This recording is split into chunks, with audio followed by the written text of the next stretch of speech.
All right. Welcome to the Natural 1's TTRPG here on Twitch and in the future YouTube.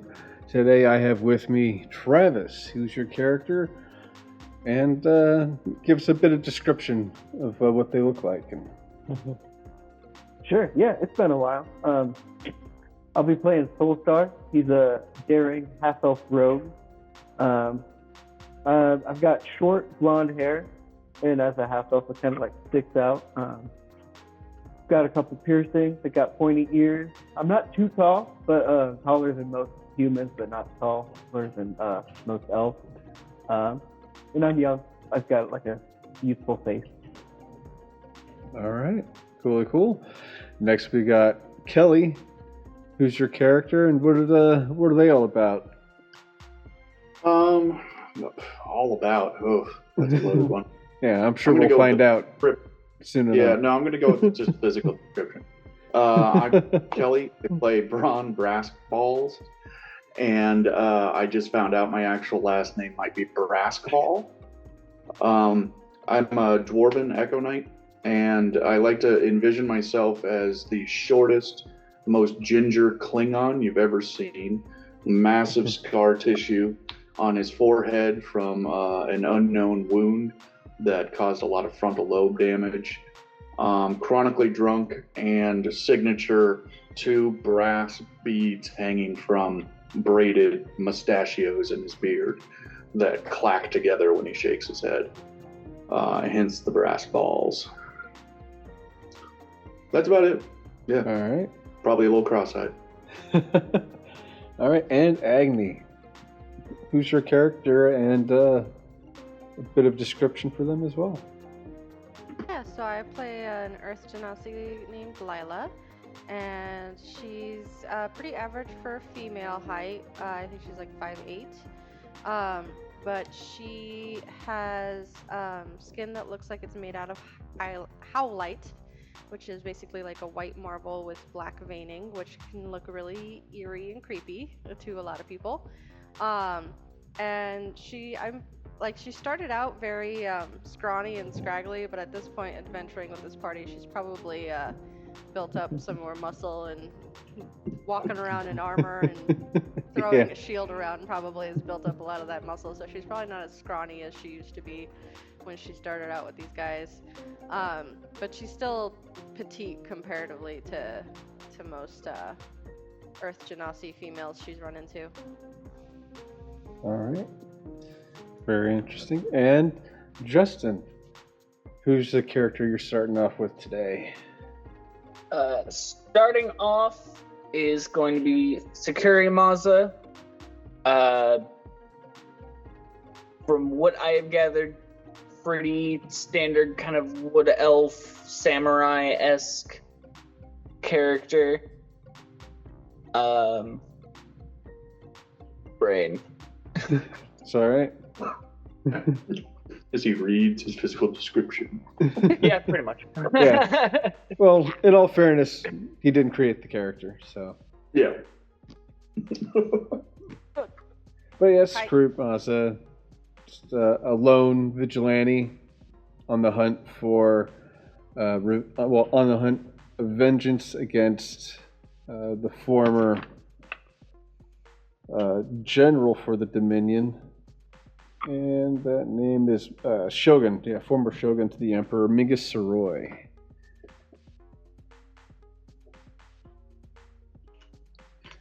But that is all that. The group is actually starting off today in Frog's Village after taking care of the Mist Dragons and doing all that, and even getting Bronn's last ingredient for his memory potion.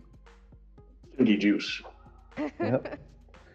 And next to the giving tree, there's a very large Baba Yaga hut. And that's the same thing that Bronn's alleged sister has been living in. Okay. They even have named her Kyanite Braskfall. So. Yeah. which it says a lot because she has an alias and no one in the village is using it. So she's definitely close to the folks here. Fuck. Did we leave off in the evening or did we take a long rest and are we kind of gathering for breakfast? We're at the bar last I remember. Yeah. No, If you want, you can either pick up at the bar or pick up in the morning. I think Bronn is going to be in the same place either way. He is more than a little trepidatious. All right. We wake up. Everybody wakes up in the morning, and they come down and they see Bronn still sitting there at the bar, chugging away. I've probably taken a few, booze naps here and there. The local bouncer or whoever looks after the bar, the late shift, has probably tried to move me and failed, and learned it's best to just leave me alone. Fuck. I'm just as scared as Bronn is to meet a sister he can't even remember. He's also just as scared to drink that potion he's about to brew and find out exactly what kind of war criminal he might have used to be. Well, yeah, probably not the fun type.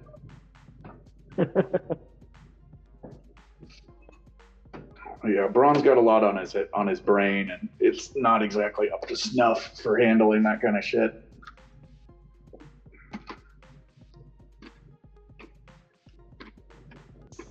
All right. So, the rest of y'all, what are you up to? Lila is gonna get up and do her darndest to avoid the bartender dude that was flirting with her the night before, because that was awkward. I'm sure Bronn's answered all kinds of questions about you to them. Yeah, probably. And your answers have all been like misguiding and misleading. Of like, oh yeah, she totally eats rocks. No, Favorite I snack. specifically in the last episode told them that you do not eat rocks. Uh-huh. I said you like salads and tea. I'm sure Fimble's been, keeping me moral company.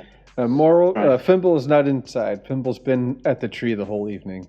The whole time. Yep. Oh my god. Thinking of every kind of apple that they could ever imagine. Sampling the giving tree. Oh god, he hasn't tried to screw it, has he?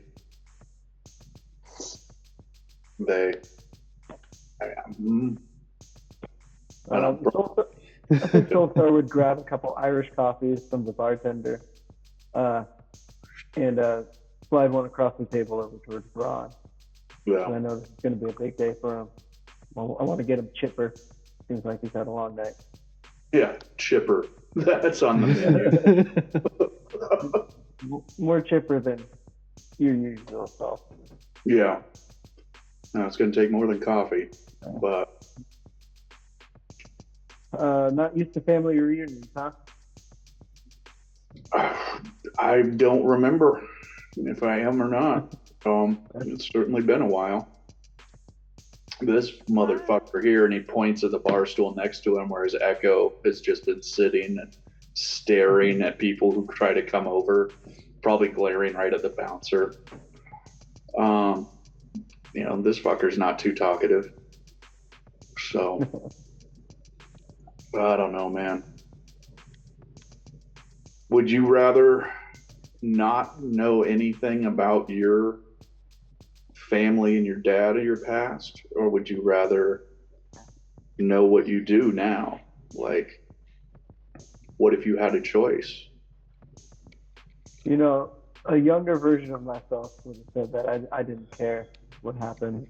That, like if I didn't remember, I'd probably be better off. But it's been a long journey since I was that age. And I've overcome a lot, and I've had to face a lot of stuff from my past. And on the other side of it here, I have to say that owning up to my own baggage, my own bullshit. It's well worth it to face it and own up to it. It's painful, but it's so much Yeah, better. you pain. Well, thank you. It's probably good advice.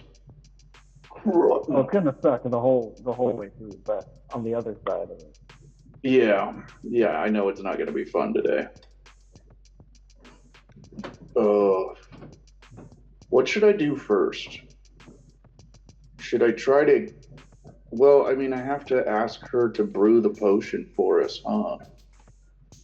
So I guess I have to meet her first. Or maybe you could go get the ingredients and get the potion made. Then I can choose. So you want me to walk in there, ask her to brew a potion of memory, and then give it to you, so that way you can remember stuff before talking to her? Is that stupid? No, it's just a weird angle. So I'm here for it. We can play it out. Because we don't know if we could trust your sister or not. We don't know what your past is like. We don't know if we can trust me. Perhaps, yeah. So, if I remember, I'm a dick. That's the way you want to play it, Bronn. I'm here for you. Yeah. I don't know. Sometimes it's better just to kick the fight off and go in swinging, you know? There's the Bronn I know. It's gonna hurt either way. Yeah. Wait, what's a band-aid? Mm-hmm. It's a bandage. You mean slap some dirt on it?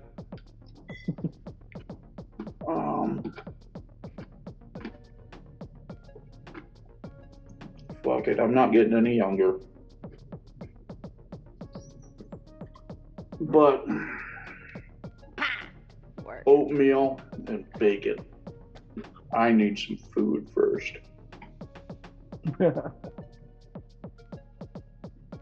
And Bronn's gonna order some food or raid the buffet. I don't really know what the setup here is like.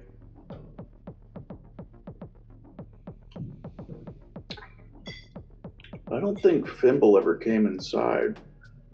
Is he still out there doing whatever with the tree? Are they okay? Did they run away again?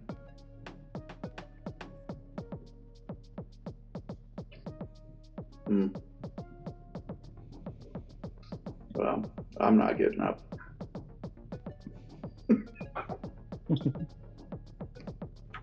pretty sure at this point Lila would have checked on Fimble several times throughout the night. All right, well, I won't know. Yeah, I know, but yeah, that helps.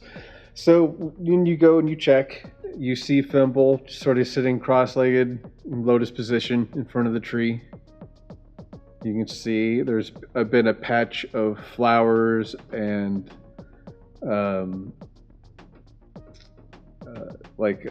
trees starting to sprout around him. Like he's communing. Yep. From what you can see, yeah. From a window.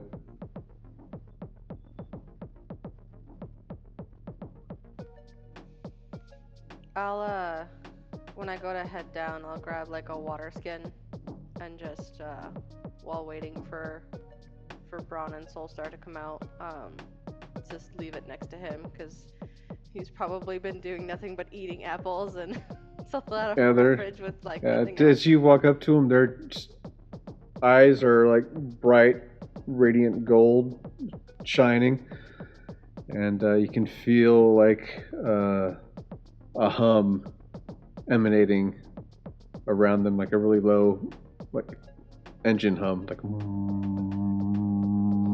Jesus. Is there a distinct odor of fermented cider in a puddle around? No? Are you out there? No. Yeah, then. Just adding suggestive details.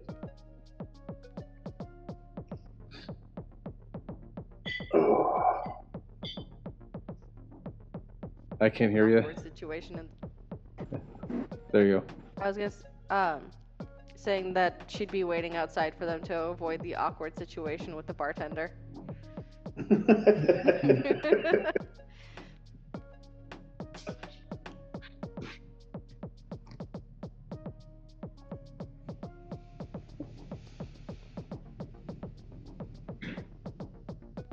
Well, I'm sure after some food and some dwarvish coffee, Bronn is able to muster himself up a bit.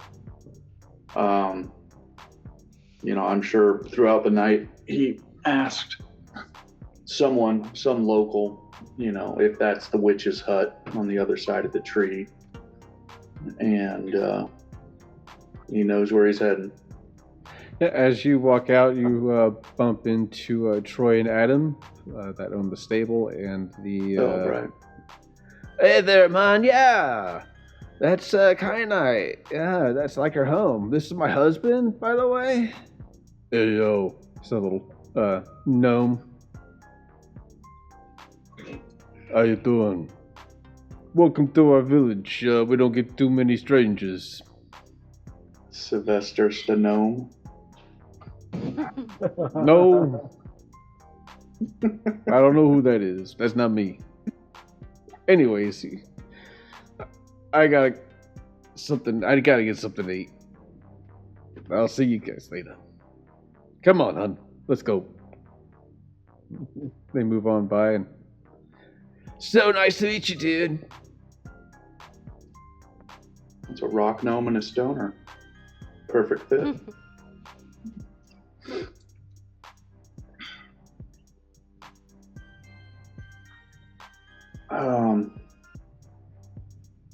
Yeah, I mean, as hesitant as Bronn is,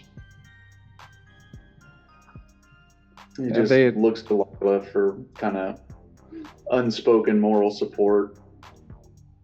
Looks at Fimble and the zoned out, glowing eyes, and it's like, is that normal?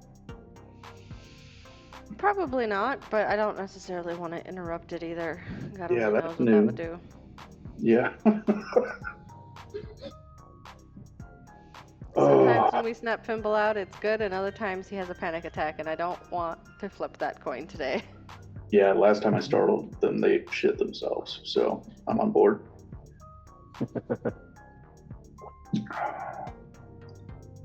Well, how do you think we should approach this?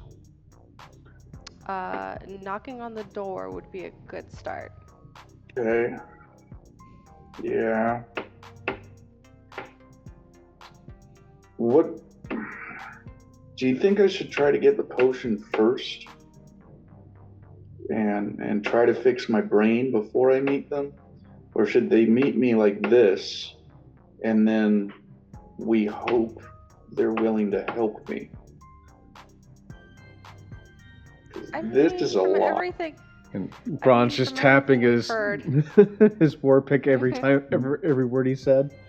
Just tapping it. I mean, from everything we've heard about her in the town, she seems willing to help others. So, as long as you're not a dick about it, which is also a coin toss, I think it'll be fine in the sense of going in not having the potion first to be like, hey, I don't remember you due to said head trauma. I would like to fix this. This thing is supposed to help me. That's good. Maybe she'll have an opinion of being like, no, you're nicer now instead of what you were until you fuck off with the thing. I don't know. Yeah, that's kind of my fear. Some answers are better than no answers. Depends on what the answer. Yeah. But you also don't like. So here's my 2 cents on, if you take the drink before you meet her, is that you drink it and you just up and bounce, like whatever information you have in your head has decided that like everything we're up to this point is just null and void, and you go off on your own adventure without ever having run into your sister again. What if I forget you guys? Well, then we'll just have to slap it out of you. I don't know. Well, I would not Give you recommend another person again. that. Can you guys do some of the talking first? Maybe Well, why? like it's not like I'm scared or nothing, but I don't know what to say. Like, we can go in pretending to be like curious shoppers, and then engage in a light conversation, and then when you feel ready, you can jump in. Like, hey, I'm your brother, long lost brother. I need help. I think I have to wait outside for that to work. I was gonna say, Remembers Soulstar, me. that would be your prerogative, because my talking skills are not that great. I'm just trying to figure out how to play this. If you want to introduce us. No, I kind of like. Why don't you go in and kind of feel it out and introduce the problem that's gonna be outside having a smoke. Yeah. And I'm just kind of desperately kicking the can forward, trying not to pull the trigger. You're gonna have to come in at some point, Bronn. Yeah, when it's cool to come in and like when it's gonna be okay. Alright. I'm supporting you. Do it your way. He grudgingly, like with great difficulty. Thank you. Okay, let's suss out the sister. So I would like to approach the door. All right, so as you walk up to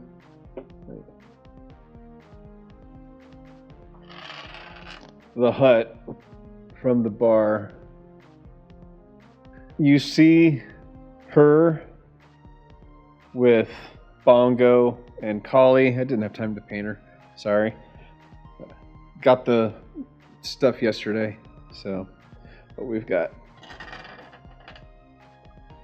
You can see a lady roughly around the same age as Bronn with a mushroom cap, hat on.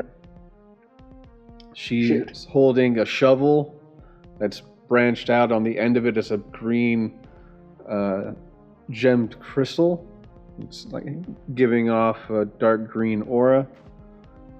Next to her is some weird fella dressed in like a blue smock and a cap. He's got a couple of books on his person and a potion in his hand.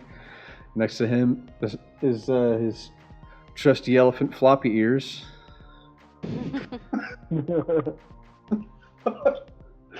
I forgot this is the village of Doolittle.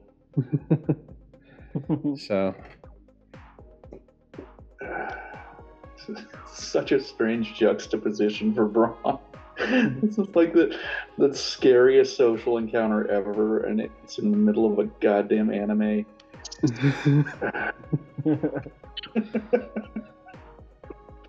As we get closer, I would like to wave over to Bongo and his mother. Like, hey, how was your first night reunited? Oh, it's been great. Are you talking to Bongo or the mother? Sorry. No, the mother, because I will mother. We do not need any more of that. All right. Oh, hello. Oh, thank you so much. By the way, she hands you a pouch. It's 150 in there for being so brave. I didn't know about the Mist Dragons and all that, so an extra thank you from me to you. Bongo's doing great. We're just here.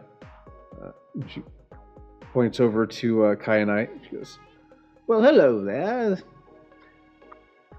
What can I do for you, my lad?"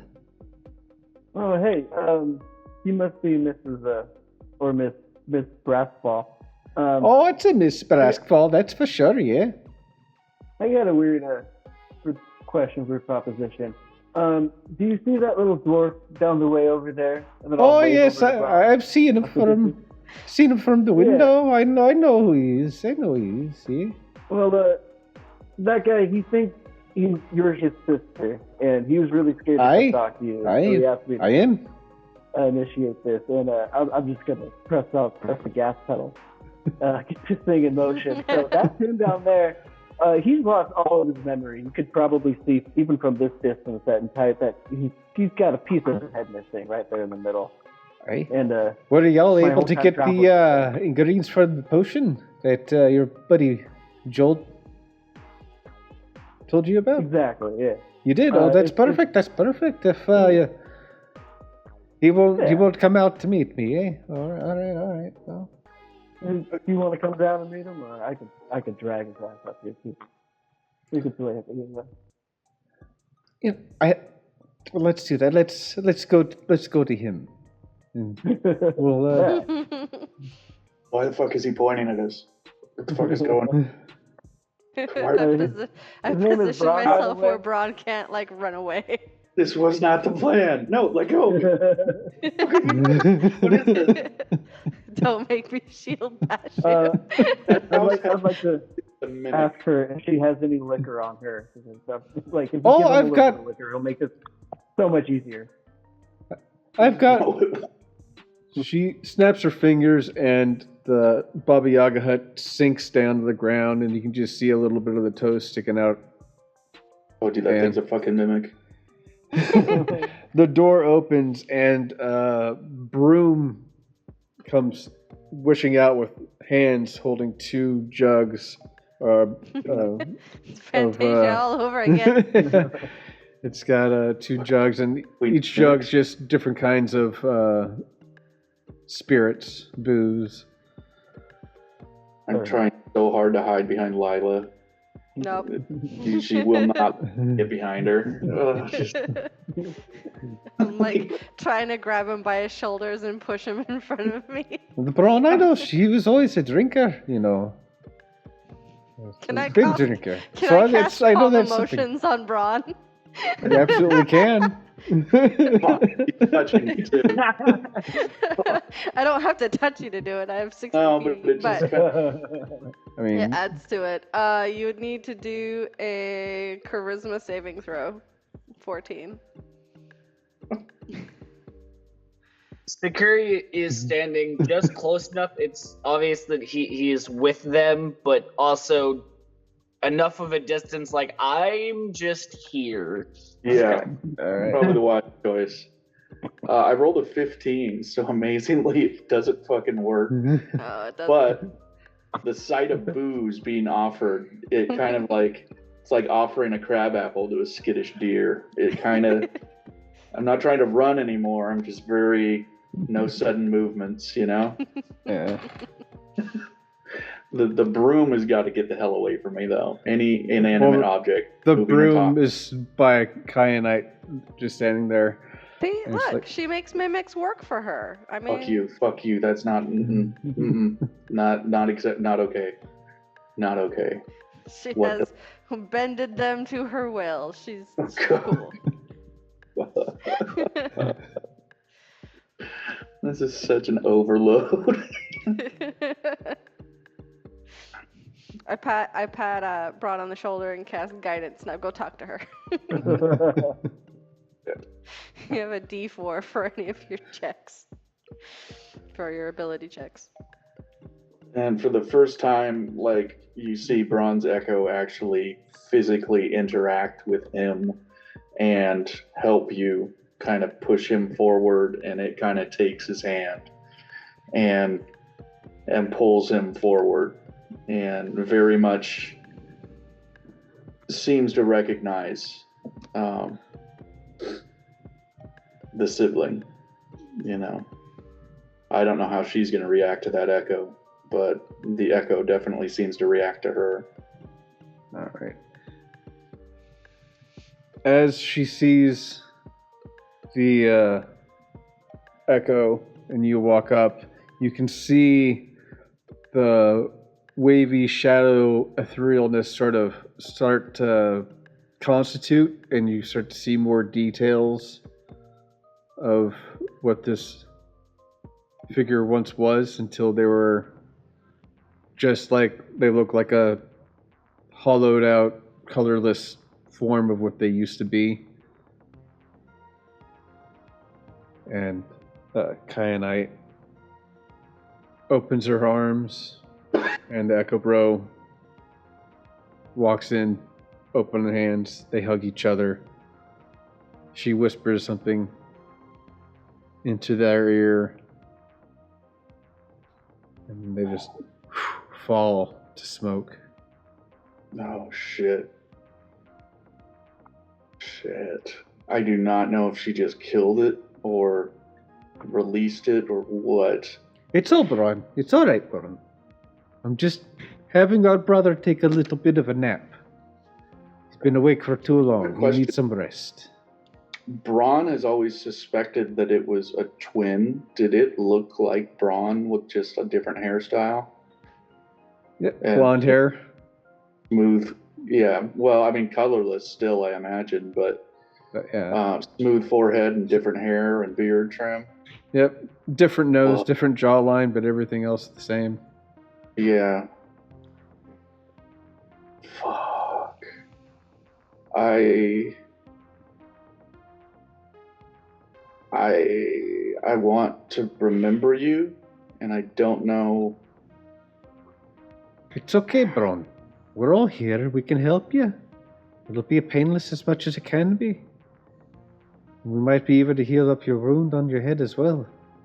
So, you know, a little topical ointment and a little internal ointment. Nah, you never used to like my jokes either. So. I hold up the pouch with the ingredients since I've been holding all of them. Excellent. But let's. She bows to Kali, and Bongo exit down through into the markets. Yeah, and Bongo doesn't get to witness this vulnerability in Bronn. Well, Kyanite looks over and she's like, well, as you probably know, I'm Kyanite. And over here is my boyfriend, Bimbledorf. Bimbledorf! Hi, I'm Bimbledorf. I'm a legendary merchant, artificer, and, all-around maker of things. I got a hut over there. I can make you any kind of weapons or, items. I taught that Joel a thing or two. So, oh, man.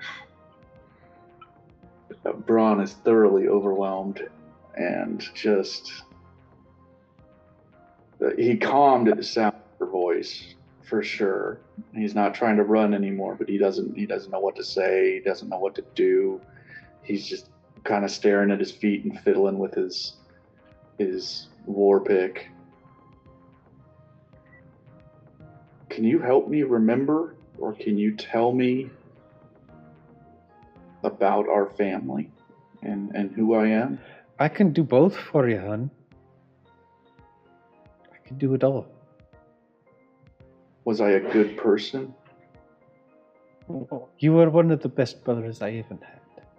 Considering I had two brothers, it's pretty good odds. That's really not. 50-50, you were an asshole. Oh, no, that's definitely more than 50-50. I don't think there's any chance I wasn't. But, and again, she didn't really address the question on whether or not I was a bad person, just that she liked me. Maybe. Maybe, possibly. Yeah. We all do bad things in the name of war and things like that. Bad is subjective, yeah? So...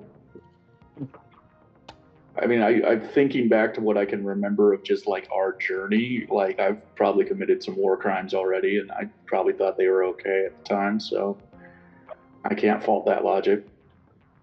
I also can't really follow any logic, so... Fuck. Yeah, I'll get to the. She brings out like a little wooden pipe filled with sage. She lights it up. Here, take a puff of this and calm your nerves. We'll all go inside, make a little home, and start this little process so we can help your friend and my brother here. All are welcome to come in. We've got plenty of food, and if you need any sort of gear or any help with other projects, we can use Bimbledorf's access to the Prince Nactus and Kingsport and the Shadow Dealers, and help you find any other information that you may need for your next venture or whatever.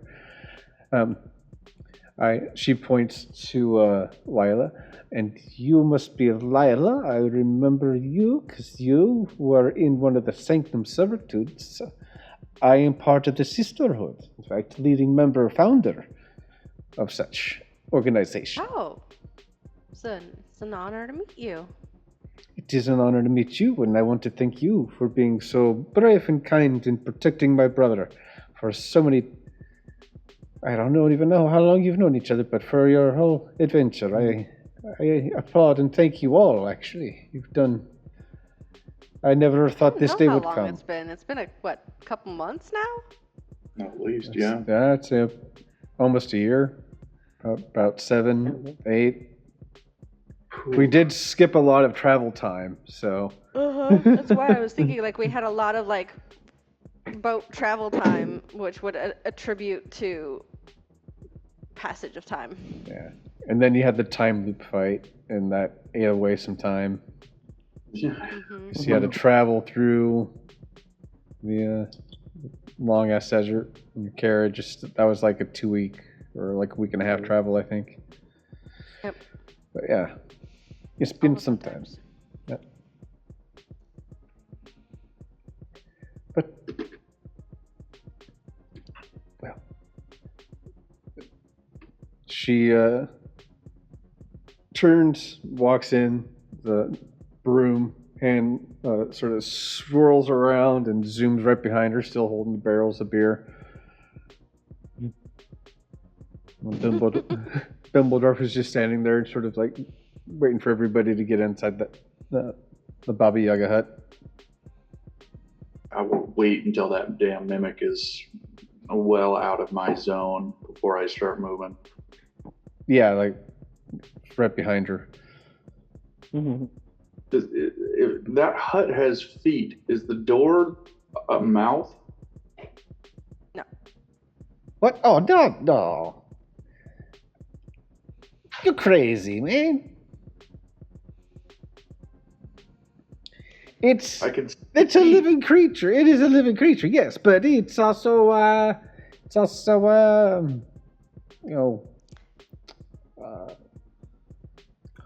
like using animate object. It's not completely under its own control.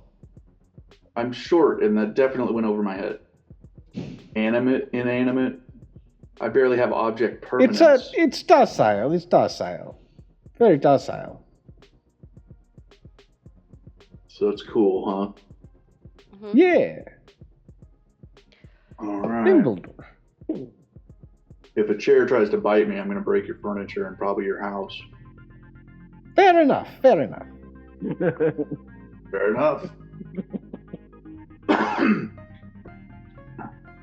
All right. I tentatively follow. Bimbledorf. Ooh. If this looks like Pee-wee's Playhouse and if the fucking armchair starts talking, I am gonna dial it in, man. I was more thinking of Merlin's house in Sword in the Stone, where like the teapot and the tea kettle like walk up and go like, "Do you want a cup? Do you want sugar? Just say when." You walk in and it's looks like a log cabin, cozy. Everything's. You can see different like vignettes of paintings of different locations of the Isle, places that you've been as a group. And you can see some a couple of couches. There's a large fireplace with a cauldron sitting above the fire. She's got a bar area, stool, cabinet full of various ethers and spirits. That's definitely where Bronn would gravitate towards, just as kind of a comfort zone thing. Taverns and bars are where he feels most at peace, I guess.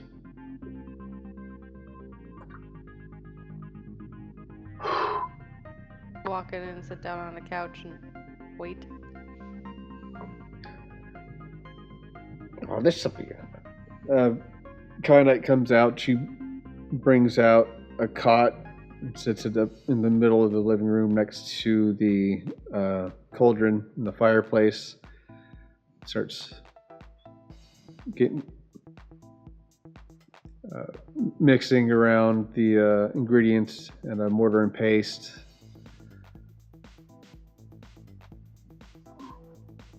Grinding them up. She brings out a little wire tray to put over the cauldron and sets it on the bowl on it. And powder starts to boil. She adds a little bit of water and starts stirring.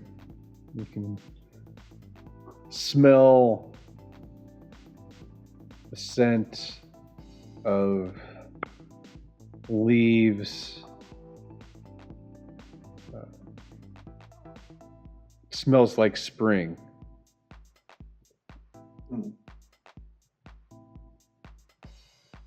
Sunflowers, lilacs, lavender.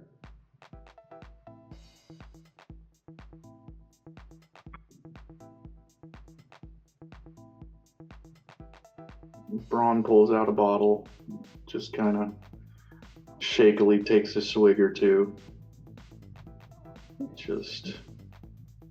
I don't know if I could do this, man. Just talking very quietly to Soulstar. Like, this seems too good to be true, and I just walked inside a giant mimic.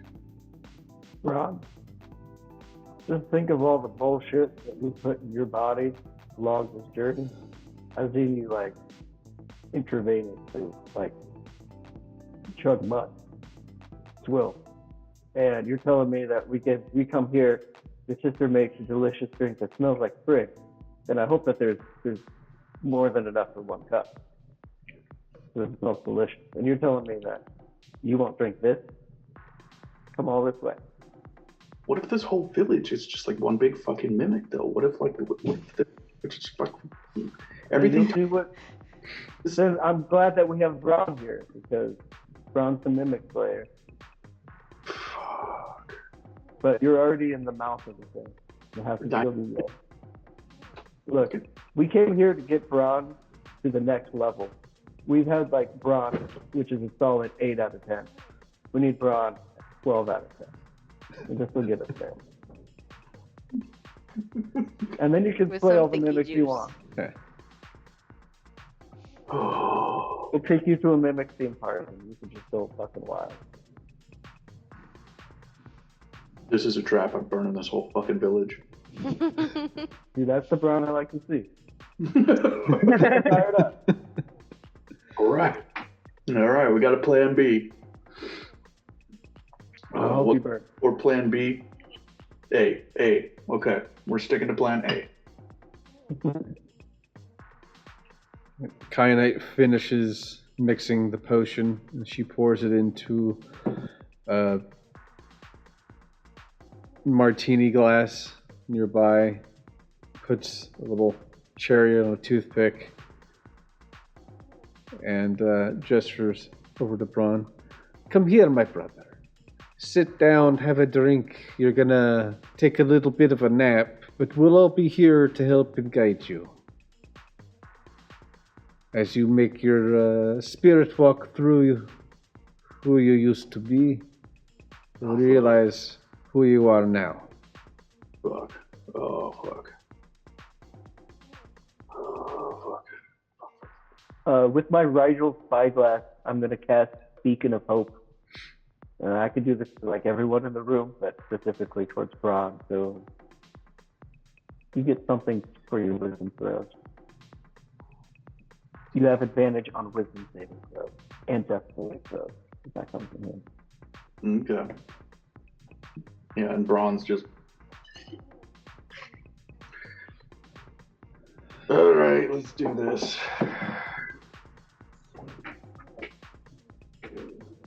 Got this, buddy. Bottoms up. Oh. Kyanite guides and sits you down on the cot. Bimbledorf slides in a pillow at the base. It's like, here, brother. Please, drink all you can. It shouldn't be too hard for you. Very cautiously and like looking at Soulstar and Lila the whole time, he finally like lets go of his war pick and kind of slides it under the cot, takes his shield off, pulls out 2 hand axes and God knows how many knives he keeps up his sleeves and shit, and just kind of clanks everything down on a pile.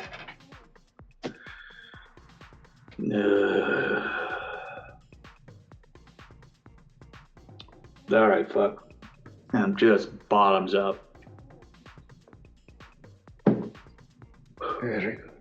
Now sit down and lie down and close your eyes. Close your eyes. She has a smudge of sage lit. She starts tapping it around. Bimbledorf lighting candles all throughout the living room. Yeah. Every time something is moving or every time he hears some new noise, one eye opens and just kind of reassesses the room Right. until it starts getting On your more and more. third time, the third time you hear a sound, your eyes are so heavy you can't even open them. And breathing There's a becomes couple of- slow and steady. There's a couple panic If you- twitches.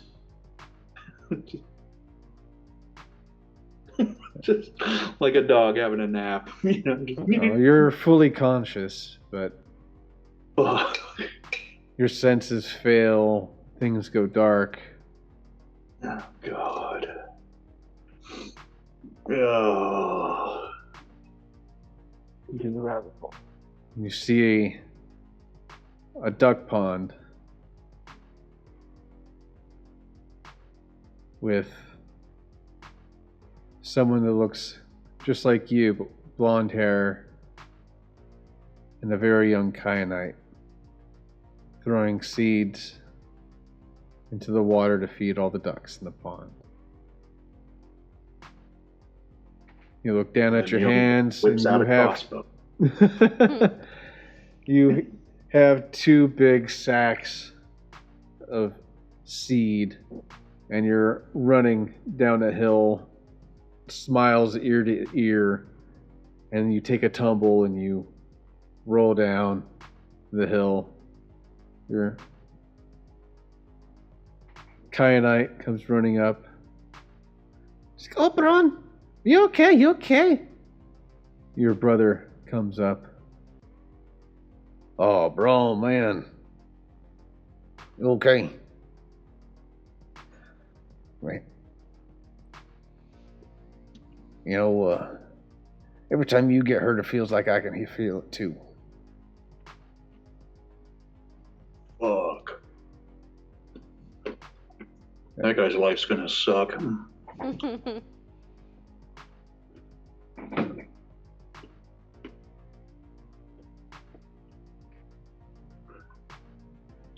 Kyanite looks over to him and she's like, Torque, you say the strangest things.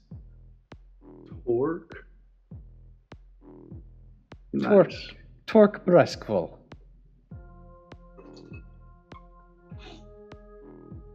I know his name. As you look up at his face, almost a split mirror image. Behind him was the duck pond. Now goes black. It's raining. He's laying in your arms. The Dominion have laid siege to the Bronsescales castle.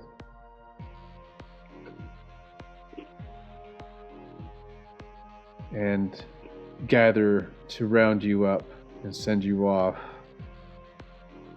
to work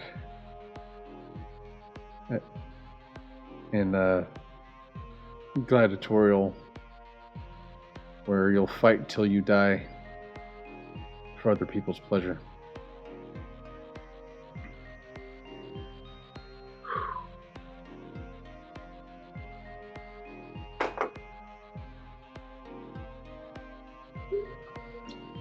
They didn't get my sister? She wasn't there? No. One of the last words Torque said to you as he died is, "Find Kyanite. Find her. She's the key to our survival as a clan." And fades off.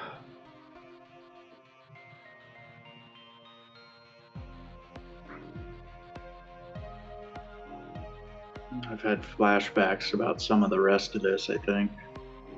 You look down again and you see the form of the shadow echo form that you've grown accustomed and been using since you found access to it through a fight from being stuck in a glyph. You get slight memory flashbacks, stuck inside the glyph as the rest of the group fights around. And then the shadow form starts slowly elongating out from your body and takes form outside. You can hear a loud voice, sort of almost like it was on a monitor above what you're seeing. "It's okay, bro. We're all here. We're all here. Just relax and breathe." Trying, but yeah, this is intense. And I think with the "we're all here" line, I think Bronn probably gets a rapid flash of family members that aren't gonna be here. Yep. A big clan of cousins and uncles, Yep. aunts, grandparents, just a long line of very familiar, long forgotten faces. Yep. You hear laughter and joy and sorrows and fights. Big banquet halls and roasting meat, mead, just dwarven paradise. And then all of it burned. As you look up to the burning castle, you lower your head and you hear someone move close in, and you turn and down comes a sword blade. Your sight goes dark. You fall to the ground. Your eyes open, you're in a coliseum. Sand, dirt, kicked up all around. There's lions, a couple of rhino, 3 more people, one with a sword and shield, one with a long great sword, and one with 2 axes, all circling around. You have with you just a standard war pick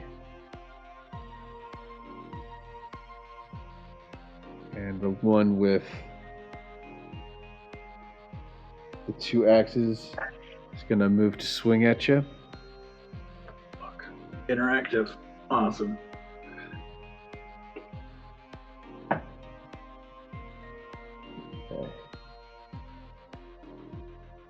So you don't have any armor on you. Yeah. So your base AC without any of your armor, what is that looking like? Oh God. I don't know how to look that up. Let's see. I have to do some math in my inventory real quick. No worries. Just unequip everything. Nope. Nope. Nope. Not even in my nightmares. Let's see. Plus 2.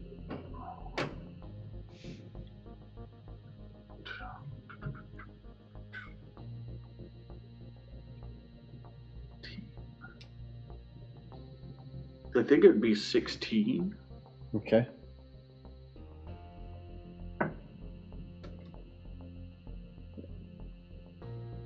No, 14. It'd be 14. 14? Alright. So I got 17 for the first Hits. attack. Second attack is a 13 for the first land. First strike hits. Take 4 slashing damage. Cuts you across your forearm. You twitch. Kyanite grabs your hand and grabs hold of your hand. And your turn to strike.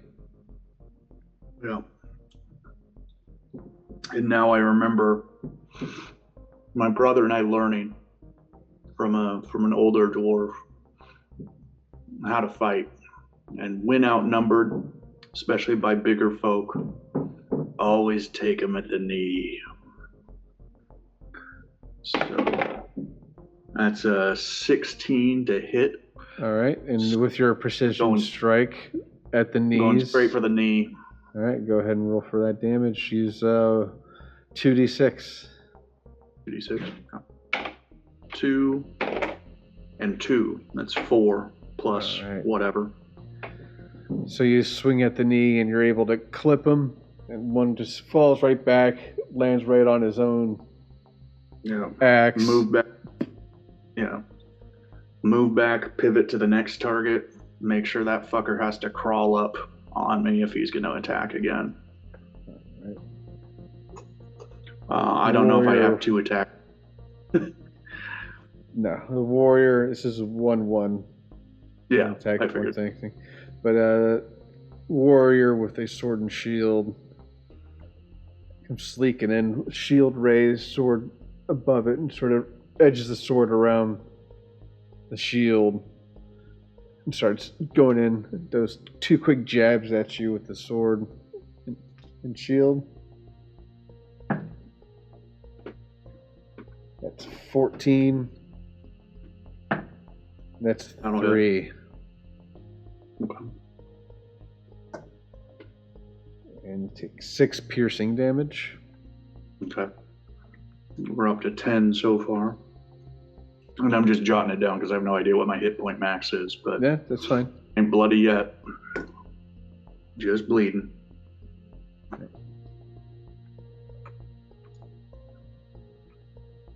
As the group looks on, they can see a slash mark on Bronn's arm. Oh yeah, and probably a lot of scars just like it. And it's fresh, bleeding. Then he gets 2 more punctures on his shoulder and on his left forearm.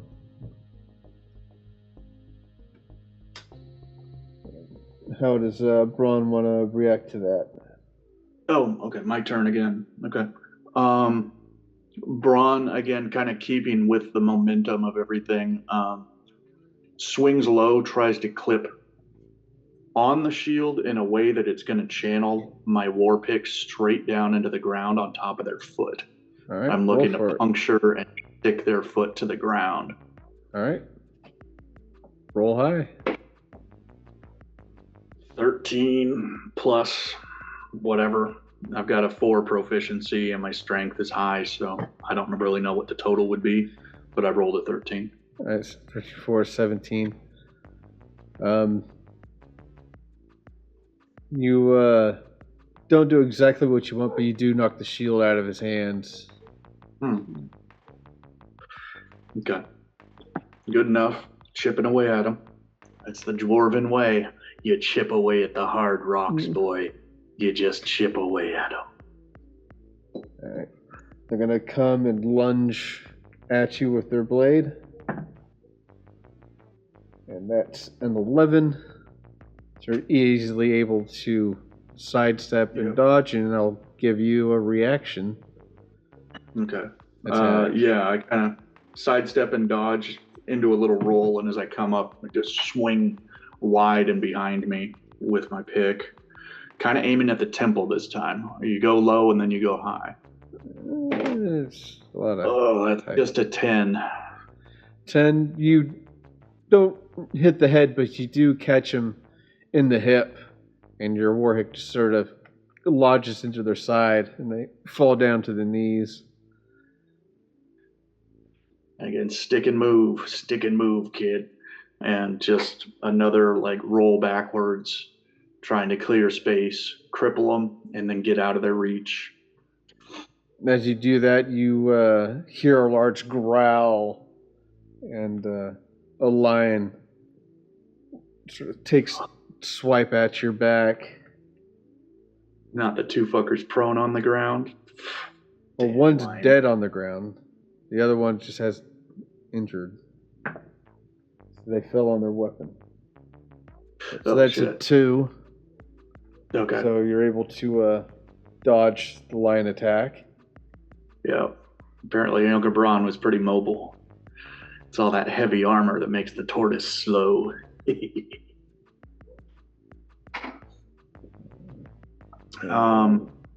there a third guy? Or is it just me and a lion? Just 1 second. There's one guy down. There's one guy with this that's still up with the sword that you took the shield from. And then there's the other person. The other guy, he's going to successfully stand up, twirl his blade around, and come running at you, slashing his blade as he's doing it. Alright, so it's going to be 19. Fuck. That's 6 points of slashing damage. Yeah, 16 total so far.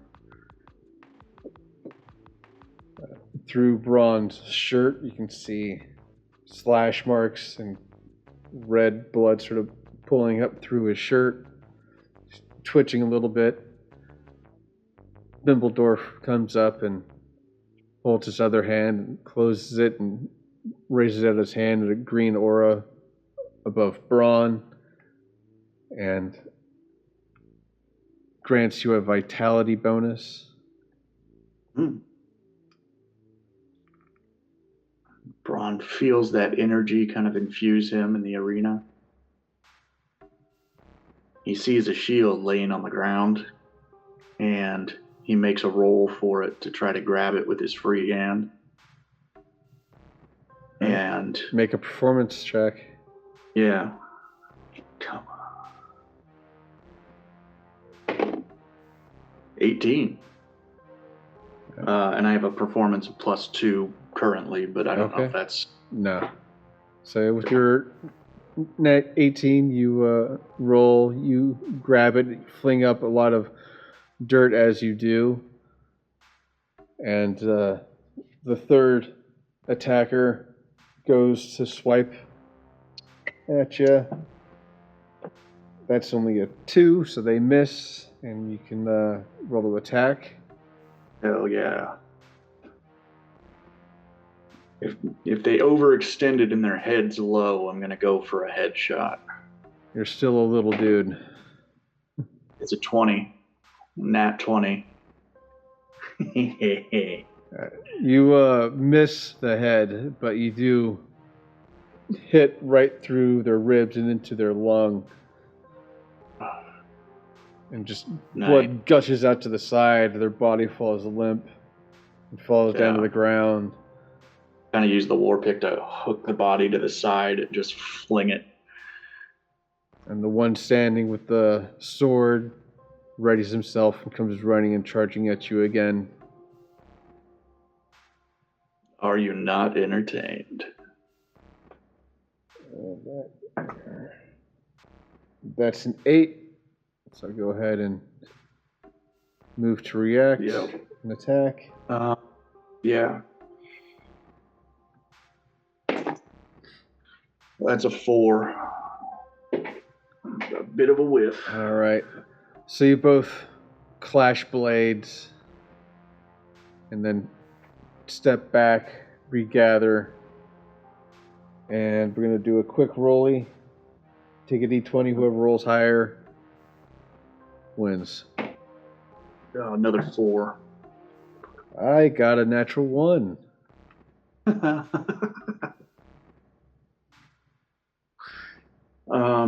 So how does Bronn win this battle? Yeah.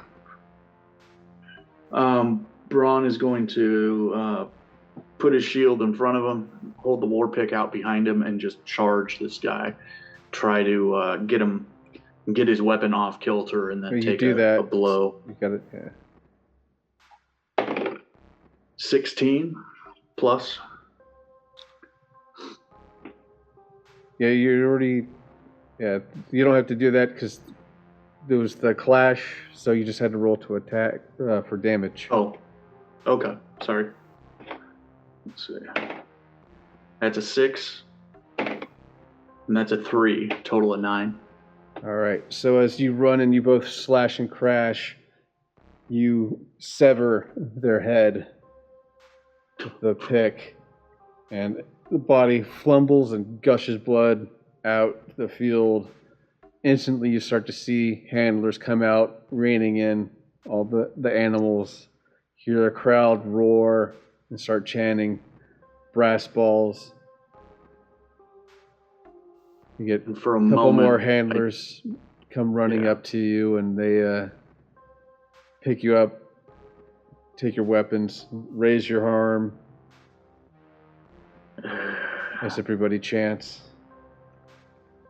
I had a moment of enjoyment, reveling in a victory, and then they took my weapons, and I remembered I am not a free man. Oh, I want to fucking kill them all. All right. As you make your way back into the gladiatorial den with all the soldiers, as the area's dark with hardly any sunlight in, so as you step through the breachway, you eyes readjust and refocus, and you're now lying on a cot. There's a couple of dwarves that have rescued you from the attempted escape from the Colosseum. You can hear voices in the dark. She said to give it to him. She said it's part of his heritage. I don't know, but she wouldn't give us too much. She said this belongs to him. And they hand you the war pick that you've been using since you were able to leave. Yeah, I don't remember ever being apart from it.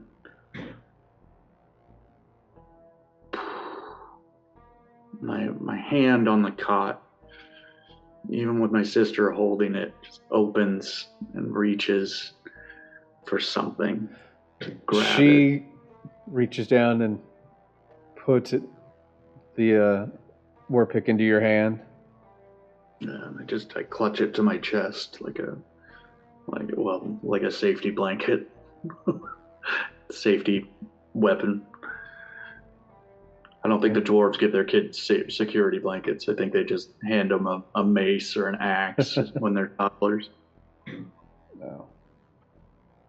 But with it resting on your chest and your grip tight, from the cot, stars from the night sky start to pierce through the darkness in the hut, and soon you look up to the ceiling and there's a moon. Zooming through, you see the train of the moon, and you see a holy sight to Toth and Serene. There's 2 pedestals. One is missing an item, the other lays a shield, similar make and design to Bronn's Warhammer. You hear the voices of both Celine and Toth. Come for your prize, your heritage, and your life.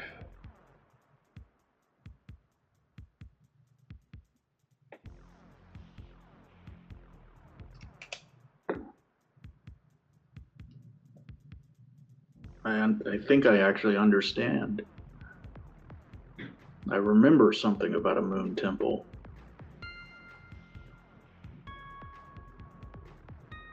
It's still fleeting though. Still, everything is just, it's too much. So much.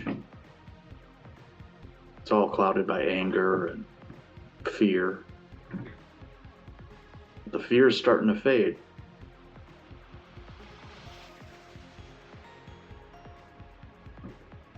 Still fucking hate mimics though.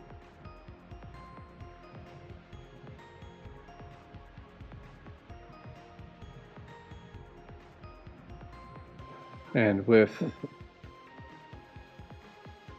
your last exhale, your eyes finally open to the friends and family around you.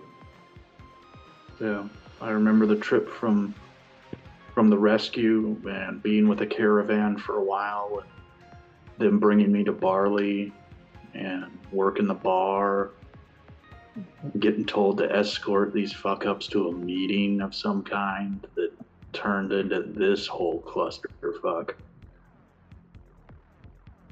I remember it all now. Fuck. How you feeling, buddy? Do you want a drink? Something wrong? Yeah, still an alcoholic. Perfect. But now I know the word for it.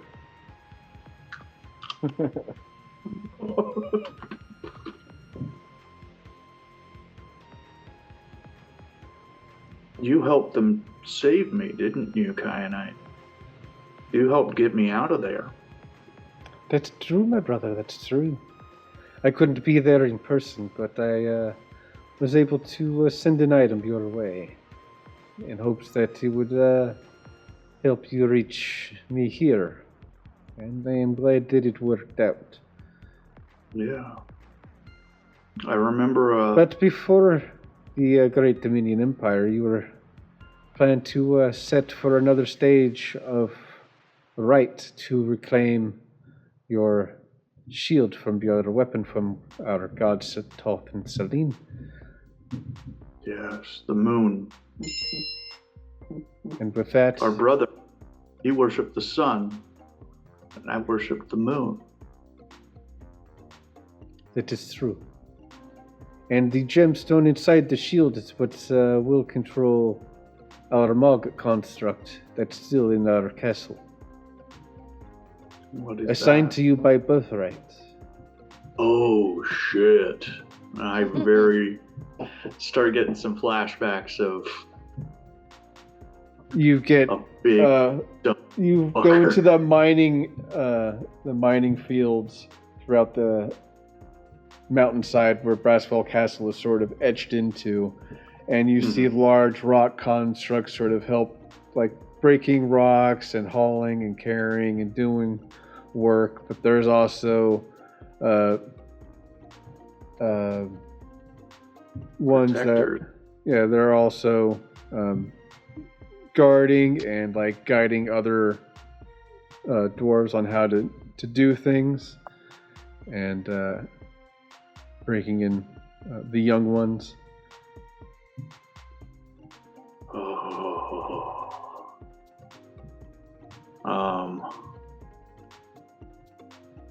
Shit. I need to get to that temple. I need to bring this to that temple. And it will give me the shield. And with that, we can reclaim our home. We can go home again. We can finally start the rebuild, yes.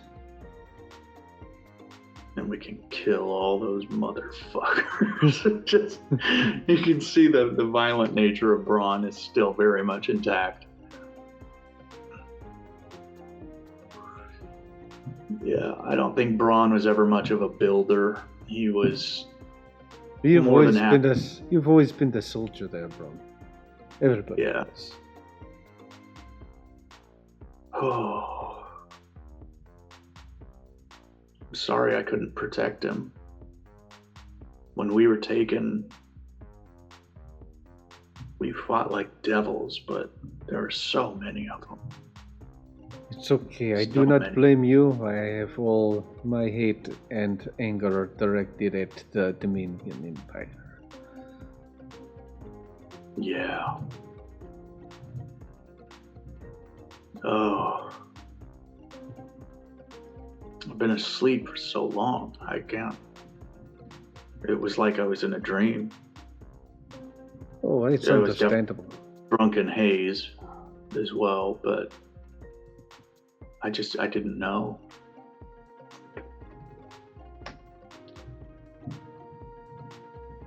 That's okay. We can move on from here. Together as family. Yeah. Yeah. And he sits up and just sweeps her into a huge hug. He did not know that he had family and that he loved them until now. His friends were one thing, but I mean, they got him into so much shit. But now he understands that he loves them too. Kyanite moves in and just hugs Bronn. Before I let go of her, I have a good Fimble cry. starts hugs them. Still don't know about this dude. But yeah, no one gets to see a dwarf cry. So until I'm done crying, I'm not going to let go of her. I just bury my head in her hair and just have a good long cry. Oh, this is awkward. I'd like to step off to the side and maybe talk to Fimble. Yeah, well, hearing the dwarf cry is like the worst thing. Hold his clown.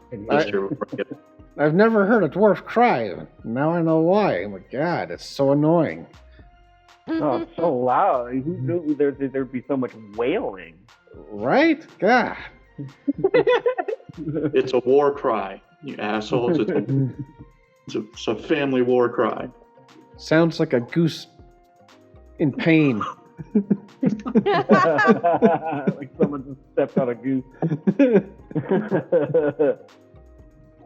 You're a great guy, Fimble. You mentioned earlier that you might have some like special equipment or tools. Oh, absolutely. Down in my shop, down in my house, yeah. So I would like to check that out. All right. Let's go on to it. And makes out the Baba Yaga hut, sort of. Oh, see if Lila wants to come with too. Yeah, Bronn's gonna sit there alone and listening to the dwarf cry. Bronn's gonna take a little family moment with his sister, and I'm gonna take a little bathroom break. All right. I figured you could use a moment. And security follows Lila and Soulstar. All right. As soon as the rest of the group head out, a sparrow flies above and drops a note that lands right at Sakuri's feet. Picks it up, reads it, kind of looks at the rest of the party. I thank you for your company, but I received some information and must take my leave. Oh no, is it something we should be worried about?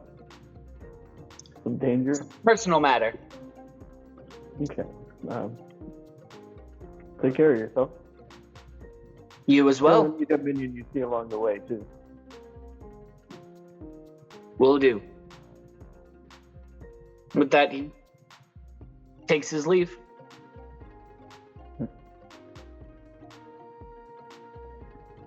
He's a good guy. Good knowing him. Right. So, group pauses and then they head off into Fimbledorf's lodge. He's got just as much stuff as Joel had, but in a nicer, organized setting. He also has active setup so you can mold and make your own weapons and gear. And Cool. You can see like magic potions sort of lining and restocking themselves on the shelf. Again, the broom is sweeping corners of the room. There's what else is there? Ah, there is a pot of all kinds of seeds and nuts that's pouring. It's sort of separating different nuts and grains and all kinds of stuff. Just that's in its barrel into different pouches, restocking everything. I would definitely want to look at the potions because I think we're running low as a party, I believe. Oh yeah. Mm-hmm. I have all kinds of greater health potions, vitality potions, any kind of potion you look for, I probably have. Cool. Yeah, you guys just pick a list. Bron's got a family discount and a big pile of platinum. Not there, yeah. but you Yeah, can we assume. know. Right back at you, pal.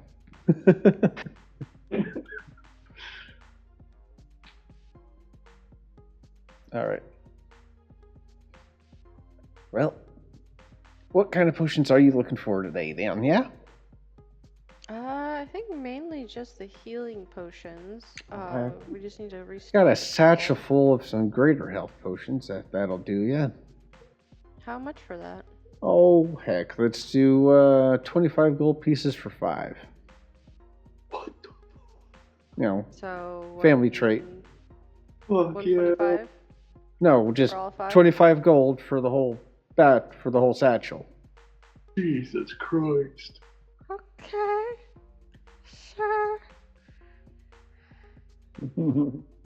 They're easy enough to make. And then Giving tree right outside. Yeah, I bet they are. I was gonna say, yeah, you have all the potion ingredients you need here. That's amazing.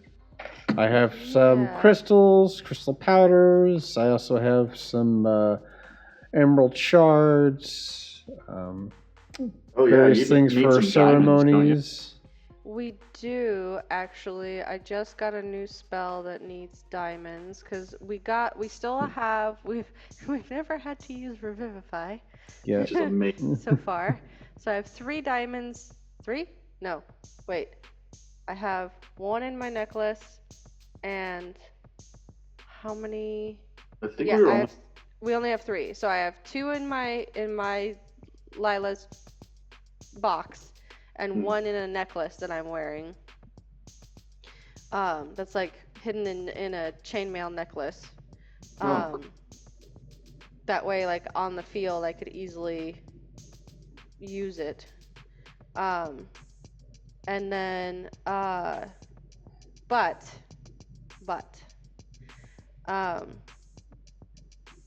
the new spell I have requires a diamond of at least 500 gold pieces, where the other ones were 300. So I would like to see if there's at least 2 of those available, and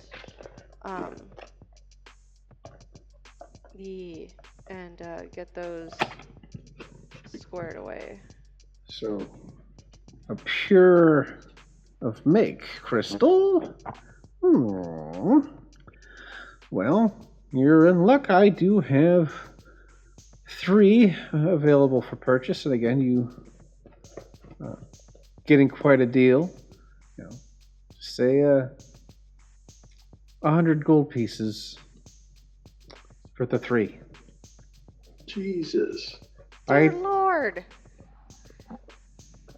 I was ready to drop 1,000. Oh, Okay, please, spend 1,000. please. We'll sell whatever we don't. I know want. you're good for it. I know you're good for it. I know what you're gonna do with them. You know, I'm not here to make a profit. I'm here to live life and help people. And by extension, you'll be doing that for me. Oh, buy all the things. We can sell them along the road for fucking. Okay, I hand him 10. Bronn's Don't- cheapskateness wakes him up and sends him to the... I need to add that to my inventory. So 3 more diamonds. It's capitalism. It's not sheets. Bronn just remembered that word, and that he doesn't like it much. It don't like you either.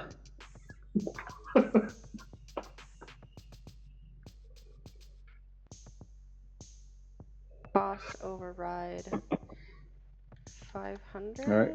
And Soulstar, was there anything you were looking for in particular? Doesn't seem like he has any super cool, like, rare weapons on display. I'm looking for, like, a sword or a bow of some sort. There is... let me check. I even renamed them in my inventory for one's Revivify diamonds and one's Raise Dead diamonds and their cost. For 100 gold, you might want to check, make sure they're not zirconia. Yeah. Okay. Yeah, there is a hilt, and he hands like, well, we've got this hilt. He sort of waves it around, and a flame comes rolling out of it for a flame tongue sword. Oh my! You just got a lightsaber. Yeah. Okay. How much would that run me?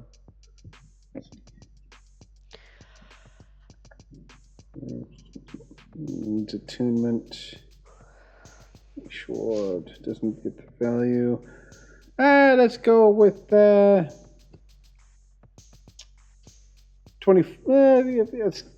Since y'all seem to be complaining about my little prices here, let's go with. And now you're going to be a stickler. I gotcha. It's just gonna be 50 gold pieces for you, pal.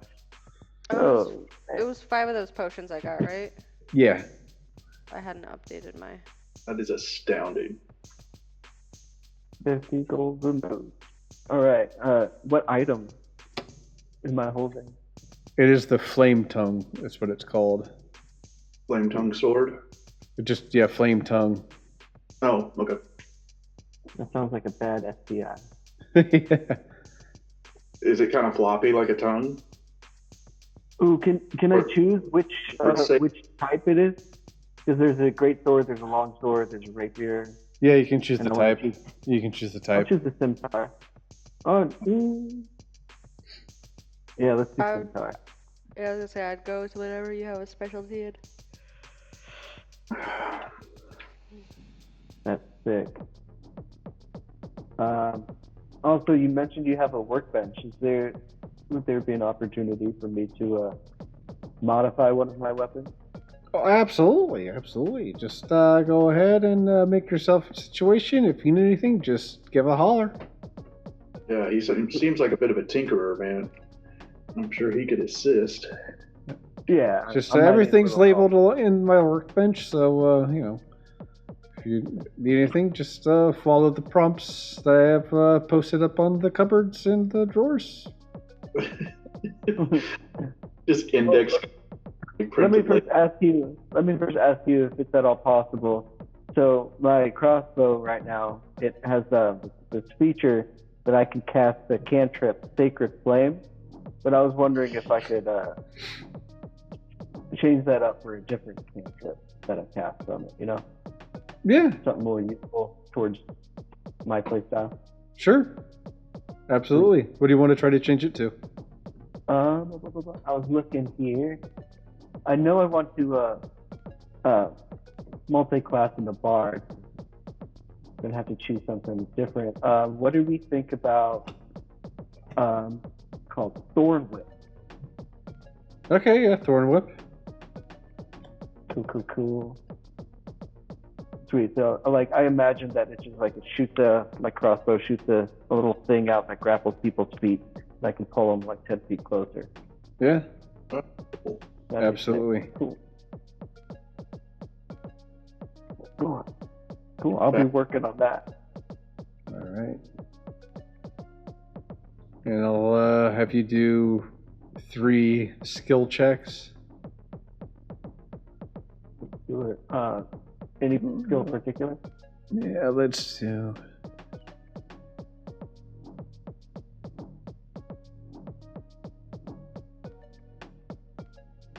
Let's go with first intelligence. Just do an intelligence check Sweet. for history. See if you can try to remember how to modify your crossbow. 17. 17. All right. As soon as you look over the crossbow, you instantly remember like how the threading and retooling and trigger, everything comes together, and you're able to easily piece it apart. And you start searching through Fimbledorf's chests and drawers. Go ahead and make an investigation check. See if you can find some magic. All right, so you found some magic components that you need to bind and change the magic within the crossbow. And then we're going to do one more intelligence as well. Yeah, we'll do that for rebuilding the crossbow. I'm going to use one of my points of luck here. Alrighty. Rolled a 1. No, it was a 4. I'll take that. That's a 12. All right, and you're able to reconstruct it. Doesn't feel like much change, but you attune yourself to it, and you can start to see the aura around the crossbow change to more of a purple color from its usual blue tint. So it's slowly changing and adapting its magic properties. Yeah. Just gonna take some time while you attune to it. Yeah. That's sweet. And Lila, was there anything else you wanted to find? I was looking, but I can't think of anything. Okay. I don't really have any material to upgrade my shield or my weapon, but I could see if there's any tinkering we could do to upgrade my regular plate armor, I guess. Because I just have the common plate armor right now, because the You previous get a stuff I had plate armor was, plus 2, if there's a plate armor plus 2. Sure. Let me look here. Hell yeah.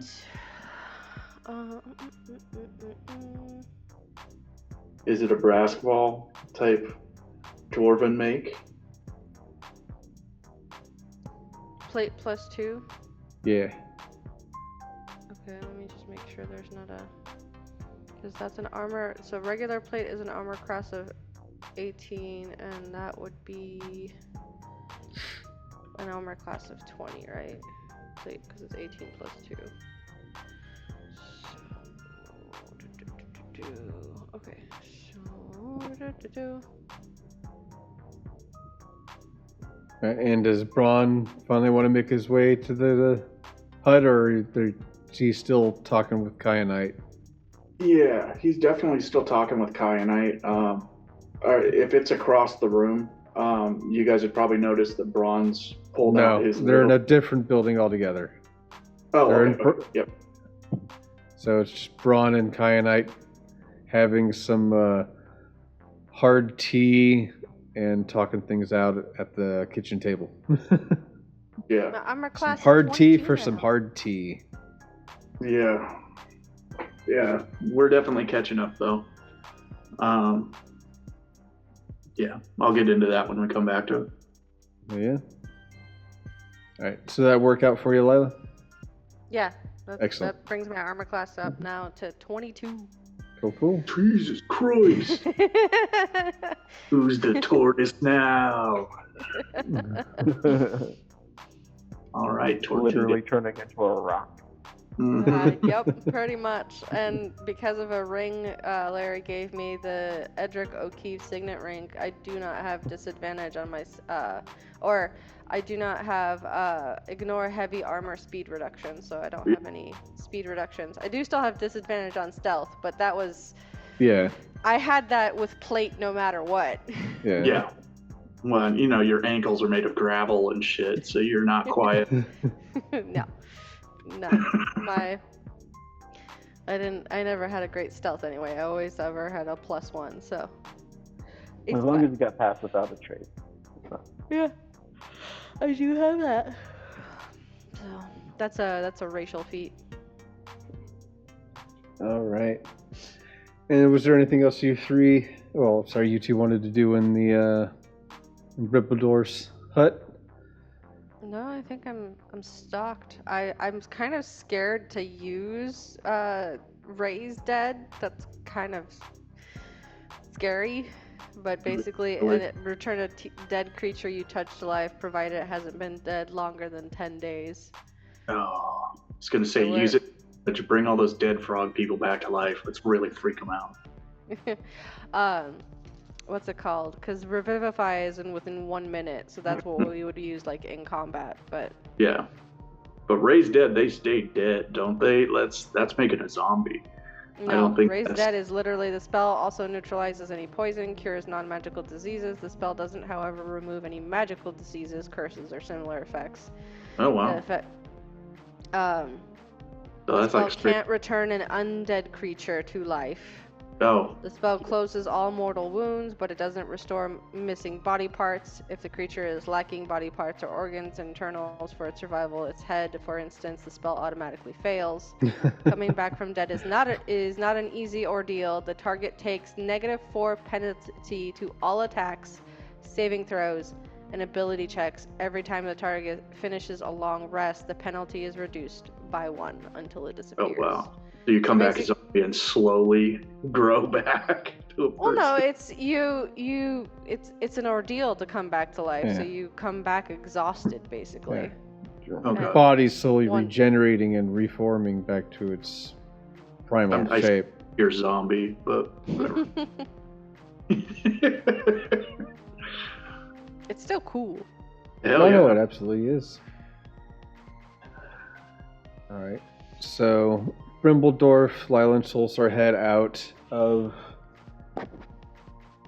his shop. Yeah, And eventually as a The curry, you're not getting any? resurrect version. Scurry's gone. No. Curry left. Yep. What? They got a note. We got a message and had to leave. No fuck. Not even a goodbye. But yeah, before Lila and Soulstar go out to go back into the hut to talk to Bronn, there's quite a commotion, and the corgis at the entranceway start to go off. And Probably a male. there's a dragonborn with a horse being slowly led into town. You got a bad feeling about this. With the horse at his side,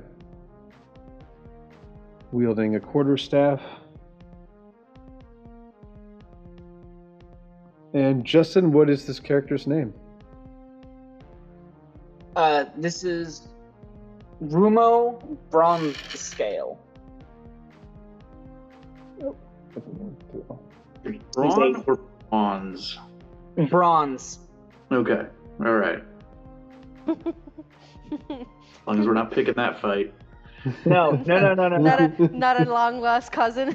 The Braskballs were known to fuck about, but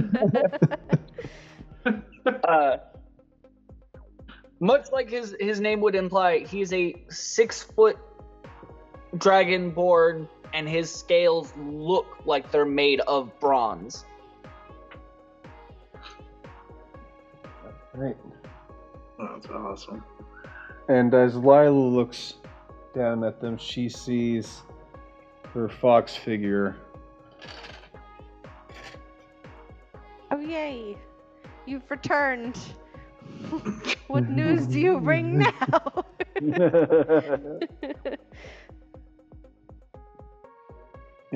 Runs up to you and starts lapping at you. Mhm. Oh, where to put you guys? Oh, you're up here.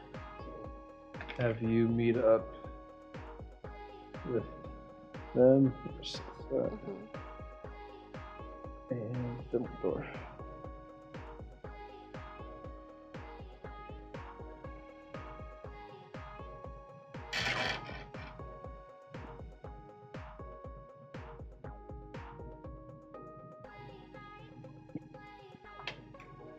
Is it a white fox? It's Gray a fox. It's a Gray? gray fox.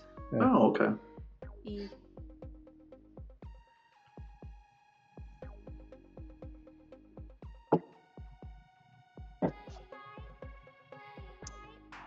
So Fimbledorf Sorry, steps up. What brings you here, stranger? This place Looking is... for the. Oh? I'm sorry I cut you off. It's perfectly alright. I was actually looking for this party right here. As he points towards the group. I'm gonna pull out my crossbow. He holds up his hands. I mean no ill will. I mean no ill will. So you understand why we're not. So, a lot of When people. are looking for us. It's usually brings trouble. Yes. This village is protected by, by the Witch of the Woods herself. So no funny business. You got any more jokes there, Dragon? Or? Jokes I got plenty, but truth be told, not the biggest fan of getting into scuffles with allies, or at least hopeful allies. All right. I'll put my crossbow away. You just want to use it. You want to try it out. I honestly, I already had it out. I was looking at it.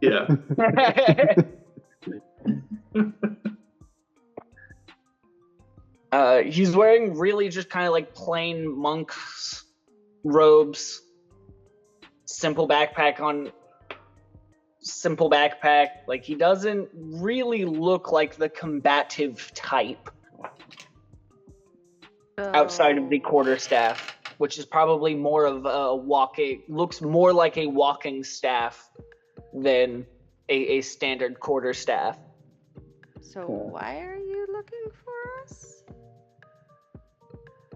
I was hoping to possibly give you aid, as well as a couple of other things. Is there someplace we could talk not in general public.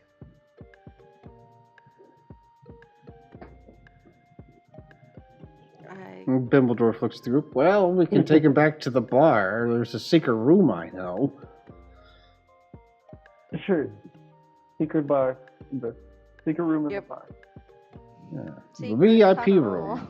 Yeah. Does the rest of the village just start singing that little song? Still, a lot of people are just sort of Close-knit community. they haven't seen a solo stranger just sort of walk up into the village before, Waltz so into town. they're all a little sketchy and silent as you guys make it to the bar. As we're walking up to the bar, I'm just gonna kind of wave at anyone I see.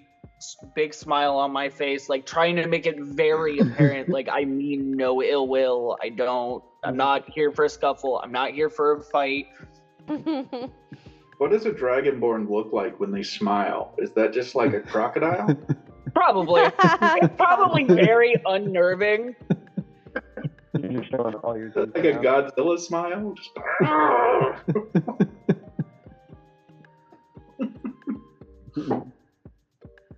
This is a village of dogs and talking cactuses, man. I think you're still gonna look pretty aggressive.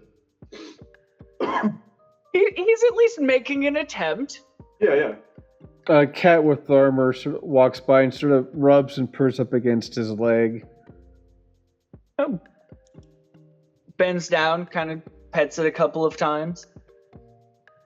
All the sketchy people sort of nod their head, they turn, and then they go about their business. All right. Pass the cat test. But not the consent test. You didn't ask. Oh, neither did the cat. Yeah, that's true. That's true. True. Never mind.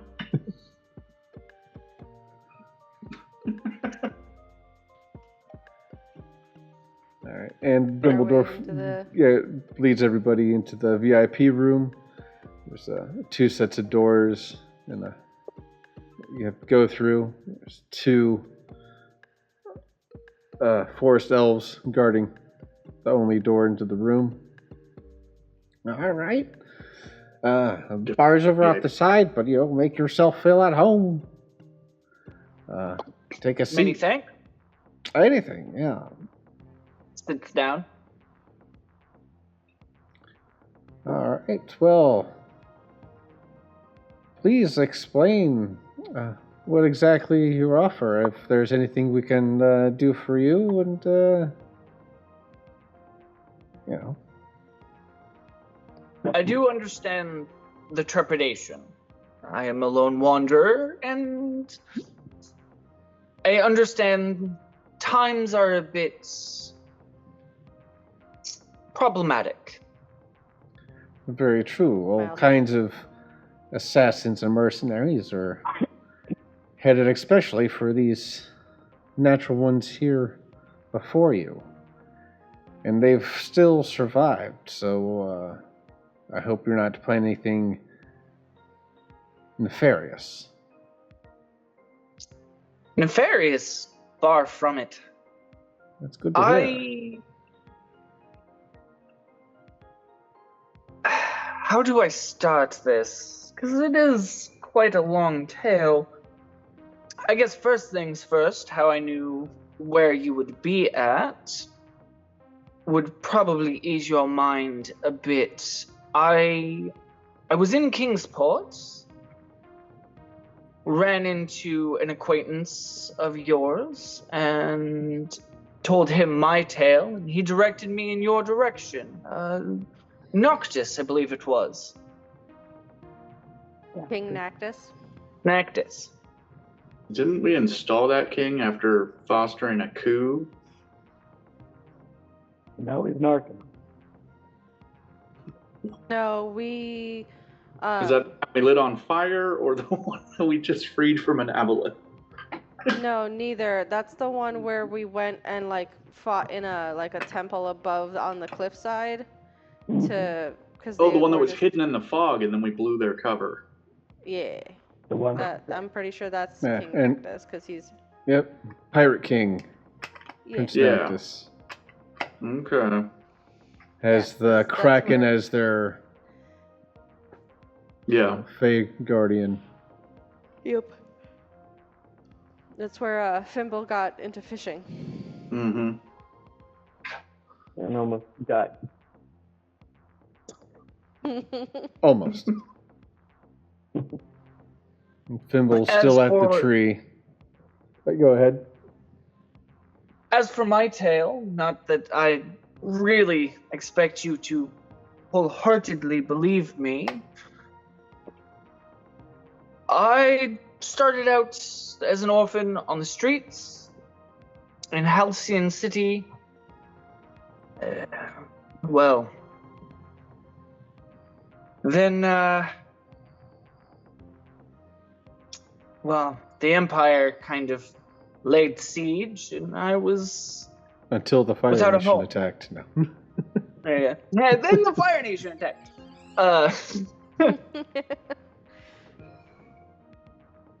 I was picked up by a very kind monk. That is where I met Nephrin. Kind of like an older brother. Had some issues in the head. Had sticky fingers.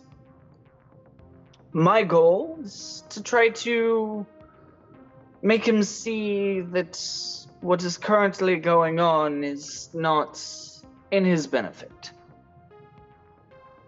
As well as bring an artifact back to the monastery.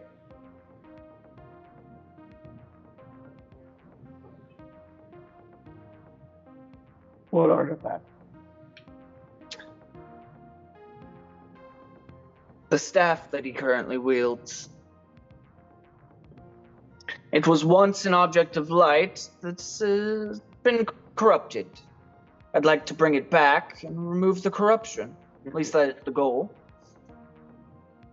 So you're telling me you used to be friends with Nephrin Schyde, same guy who ripped the heart out of a world tree,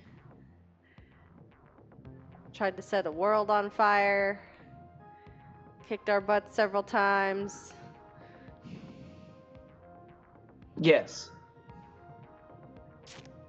Ah. Is he doing Like all- I said, I understand if you don't. You son of a bitch. And I'm going to stand up with my knife and I'm going to stab it in the table in front of him. Tell me right now, look me in the eye, tell me you're not working with them. Or so Right, help you me get- God. Intimidation check? Sure, yeah.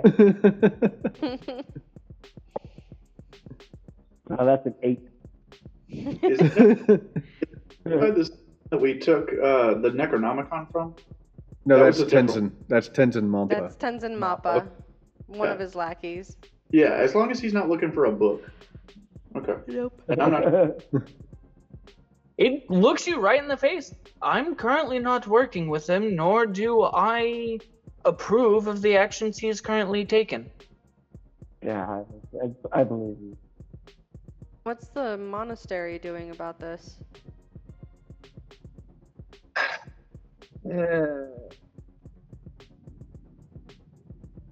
They've sent me. That's what the monastery is doing.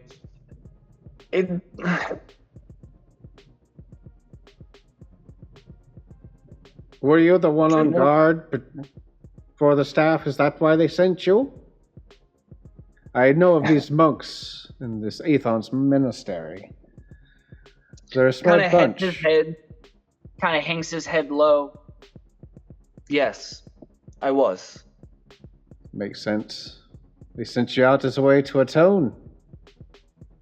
Bring It back was. what was stolen. He raises his hand up and feels and reaches out for your aura. Seems like a calm, yet frustrated person. I believe He's them. not trying to hide anything at this point. So lucky Bronn didn't see that. Just... Now, how do you know you'll be able to go through with this mission? 'Cause it's very likely at the end of it, Nephrin Schyde is going to have to die. Are you going to be able to handle that? Would you be able to kill him? If I can do it? To be truthful to you, I don't know. I don't. I very much hope that it does not come to death, but if it is required, and that is what is necessary, and there is no other option, then fate will see it that way.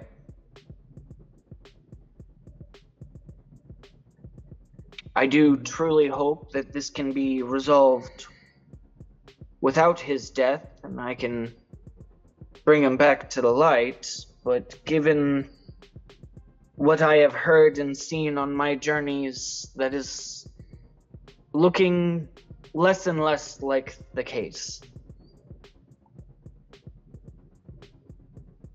You know, it's a long journey from here until then, so I'm pretty sure that the more you find out about him, the more solidified you'll get.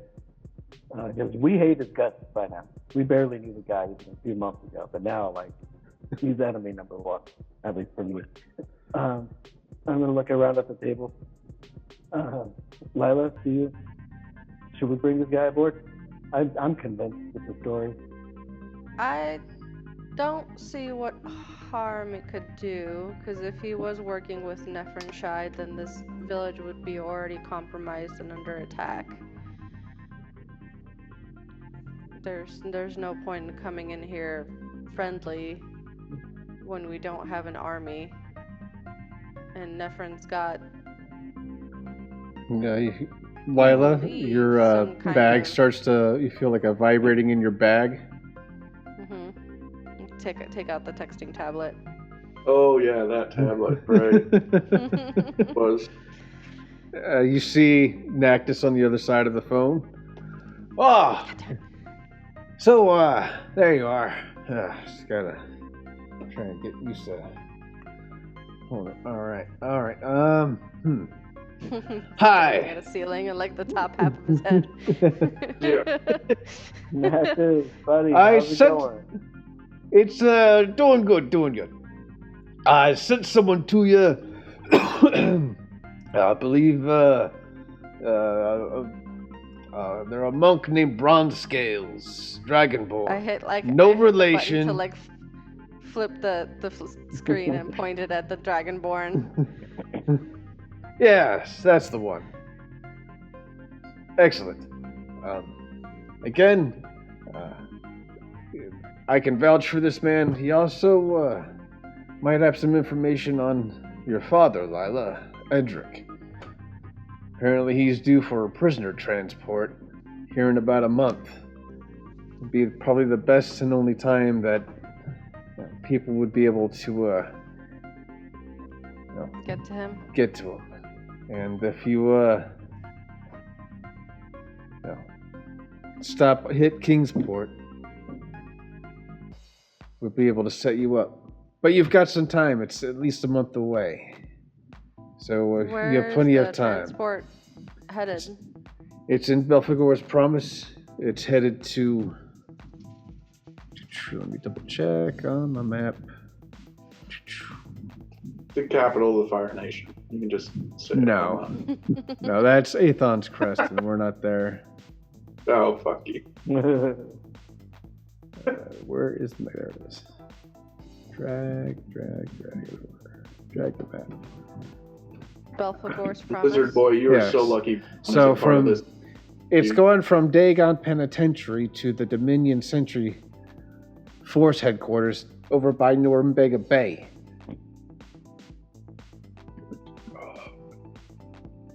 Oh, that's clear across Belphegor's Promise that they're transporting him. Yeah, so, sorry. Do you Messed know up if my they're voice. going by Earlier. land or by sea? They're going by train. Train. Or something power. Steam Fucking train. high-speed rail all of a sudden. It's, but we've got everybody pretty much in gear, but we all believe that it's if this thing's gonna go off, we're gonna need you guys to do it. But we're I'm in still already. etching in. Train heist. I'm all on board. Only Lunenmore. So you We have a teleportation circle back to that place, don't we? We do, but we gotta find Okay. one here. Well, I mean, we can get to one in a month. I'm not here. This is Kelly, not Bronn. I mean, for all we know, there's one outside of Frogstooth Village. We just don't know. Or either that or outside of Castle Braskfall. We Bimbledorf. just don't know. Oh, the waypoint. You have a sphere? Pull out the gyroscopic spear, being like, I can take yeah? you. I can take you right to it. Well, we can do that after we're done here. Quick travel points. Yeah. But I guess that settles it. Welcome aboard. Welcome to the party. Thank you for having me. There is one other member of our party, as I'm sure you know. He's just at the top of the hill dealing with some family stuff. We could probably have a few rounds down here and wait for him to stumble on down, which he will. Yeah. There's two others. Oh yeah, you saw Fimble out there, the one meditating by the tree. The one staring into the ether. Right now, there's like a 10-foot radius, and there's sort of vines that have gone and sort of woven around them, so it's made like a little The lawn ornament. vine dome around them as they're sitting in lotus position. You see I don't think we're gonna get Fimble back anytime soon. Yeah, I think Fimble's a fucking, lawn ornament now. Shit. Bug zapper.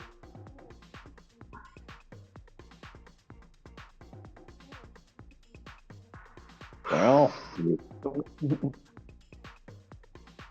welcome aboard, Raumo.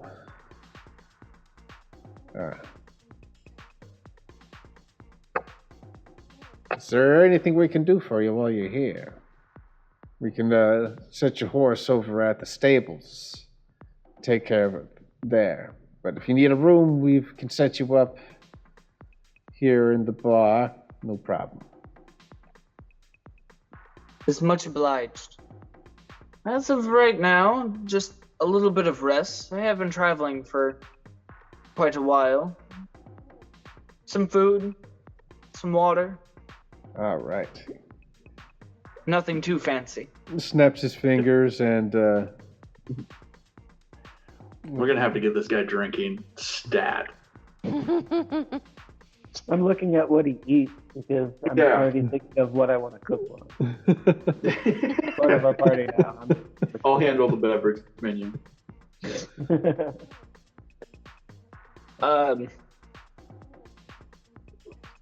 Oddly enough, probably a lot of salad, a lot of fruits, lots of vegetables.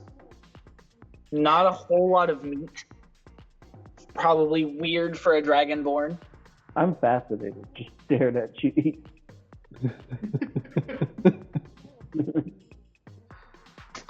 Kind of looks up from his meal, swallows what he had just taken a bite out of. Is there an issue? For someone your size, how much do you have to eat to, not be, all sluggardly? I've never had much of an issue, but I do remember the monks at one point making comments that I do tend to eat more than the average individual. What are your thoughts on sandwich? To be honest with you, I'd eat what's provided. Not too picky. Excellent. Make a great sandwich. All the sandwiches.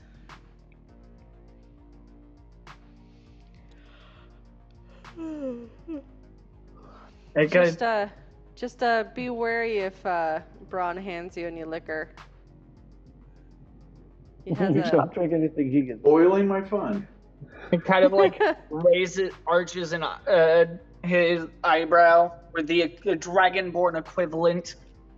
And it's like, truth be told, I don't drink any liquor. It's never settled well with me. Smart plan. Smart plan. I have this motherfucker breathing fire by the end of the day.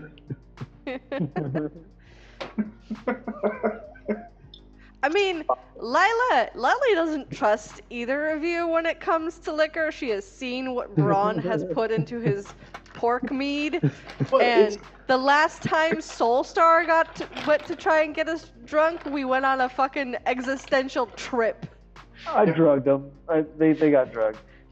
Yeah. But you took them willingly. Lila does not necessarily trust what like alcohol should be like tasting like, and that it should be fun in any form or fashion. She's I'm a new man. I stick to my tea. I'm a new man now. The closest I will get is kombucha. Yeah. Much as Bronn just switches up to wine. He's out, just sipping. I wanna know what his sister thinks of this like pork mead fucking abomination that Bronn has made. Come find out. It just makes you forget everything that just happened.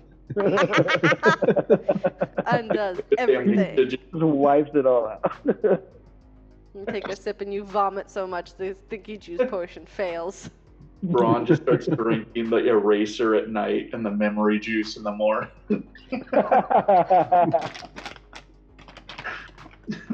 Like some kind of sick Groundhog Day or something. Oh yeah. Fuck yeah, man. I could balance that. Like, you can't lose both of you to this village, alright? We need somebody to make it out.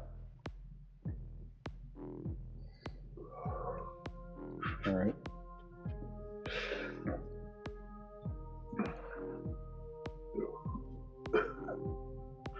I'm getting some devious ideas now. Oh no. Not sure for Bronn's new personal habits, but prank material.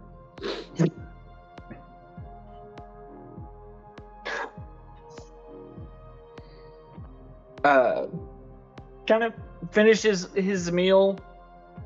Once he is done, he makes sure to kind of all of like the plate, the cutlery, everything is set in just kind of a nice pile kind of in front of him.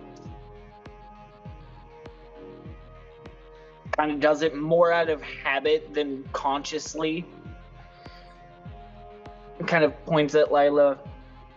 From what I've understood, they're transporting your father because they want him to make something. He is an excellent craftsman, so... Yeah.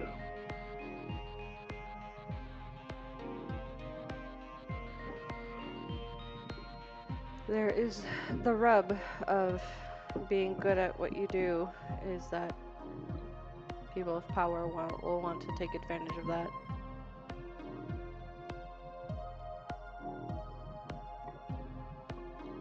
Here, here.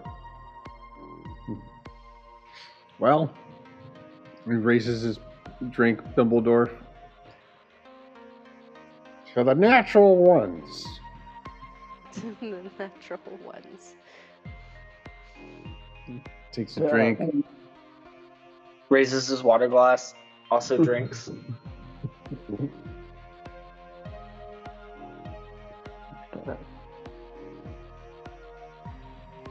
Now, I've never been part of a group like this before. Am I like an honorary member now, since you drank?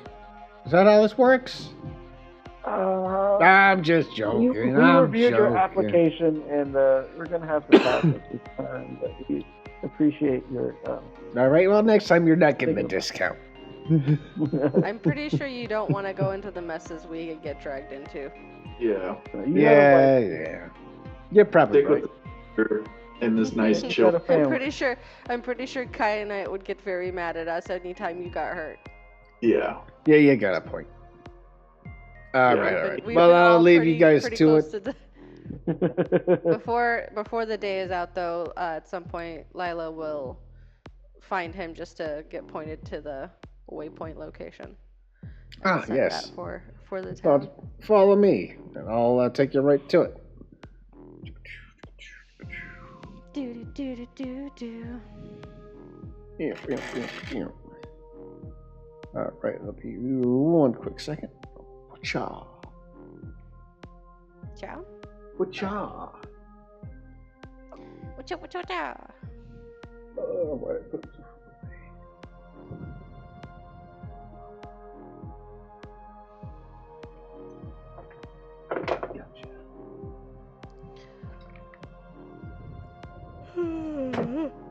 God, yeah. I'm sure you will. God damn it. Potato, enough. Potato. You have dragged my blanket off the back of my Right. chair. Because you keep pawing at me. I know you want to be in my lap, but that is not an option right now, buddy. Because you won't sit still. No. Okay.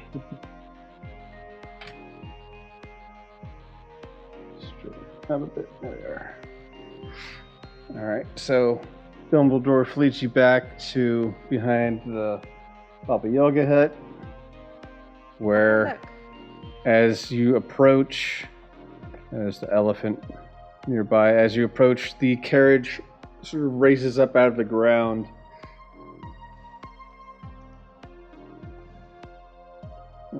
There you go. You just access that there and take you wherever you need to go. Like a secret elevator / transporter room. It just comes I mean, it did the same thing at Kingsport. This It fucking just came West. out of the water. This is some Westworld bullshit, man. Let's stick the orb in there to set its location. Bimbledorf looks over at Soulstar and notices the dagger of vengeance. So, you're the new captain of the ship? I know that dagger. I know what that dagger's about.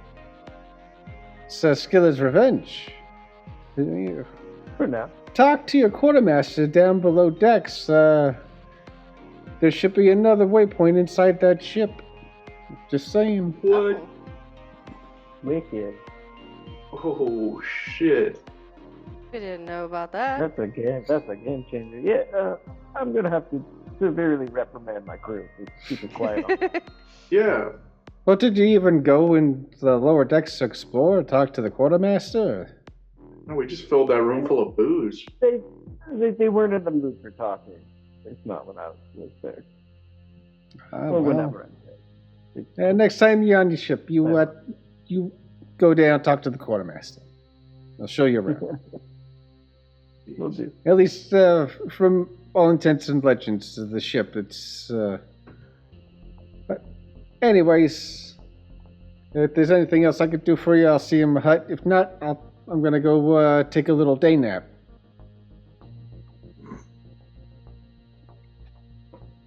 Sounds good. Thank you.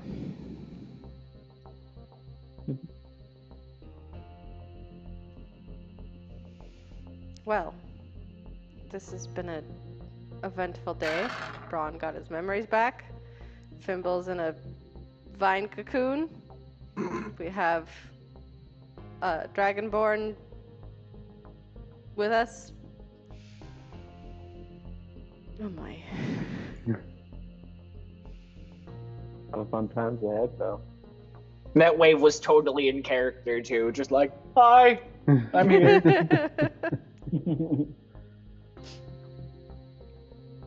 All right, we'll go ahead and end the session here and pick up next time. Which will be I can't do the 25th. So either the 18th or the 1st.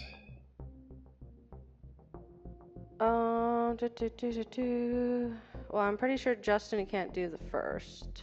Yeah, I was just about to say, I can do the 18th. I can't do the 1st. I'm going to be out of town.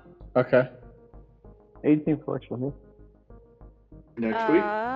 I will have to double check, but maybe.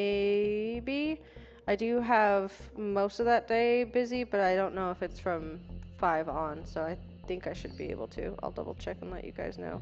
All right, sounds good. I'll throw up with a reminder in the chat. And of course, if not, we'll, take a little hiatus, and if have to, we'll come back the 8th if we can. Yeah, I could definitely do the 8th. So. Coolie. All right, well, until then, have a great night. Thanks again for playing. It's great to have Justin on board now. And so, Right. have a great night. Peace, love, and respect. Till next time, right here on the Natural 1's TTRPG channel.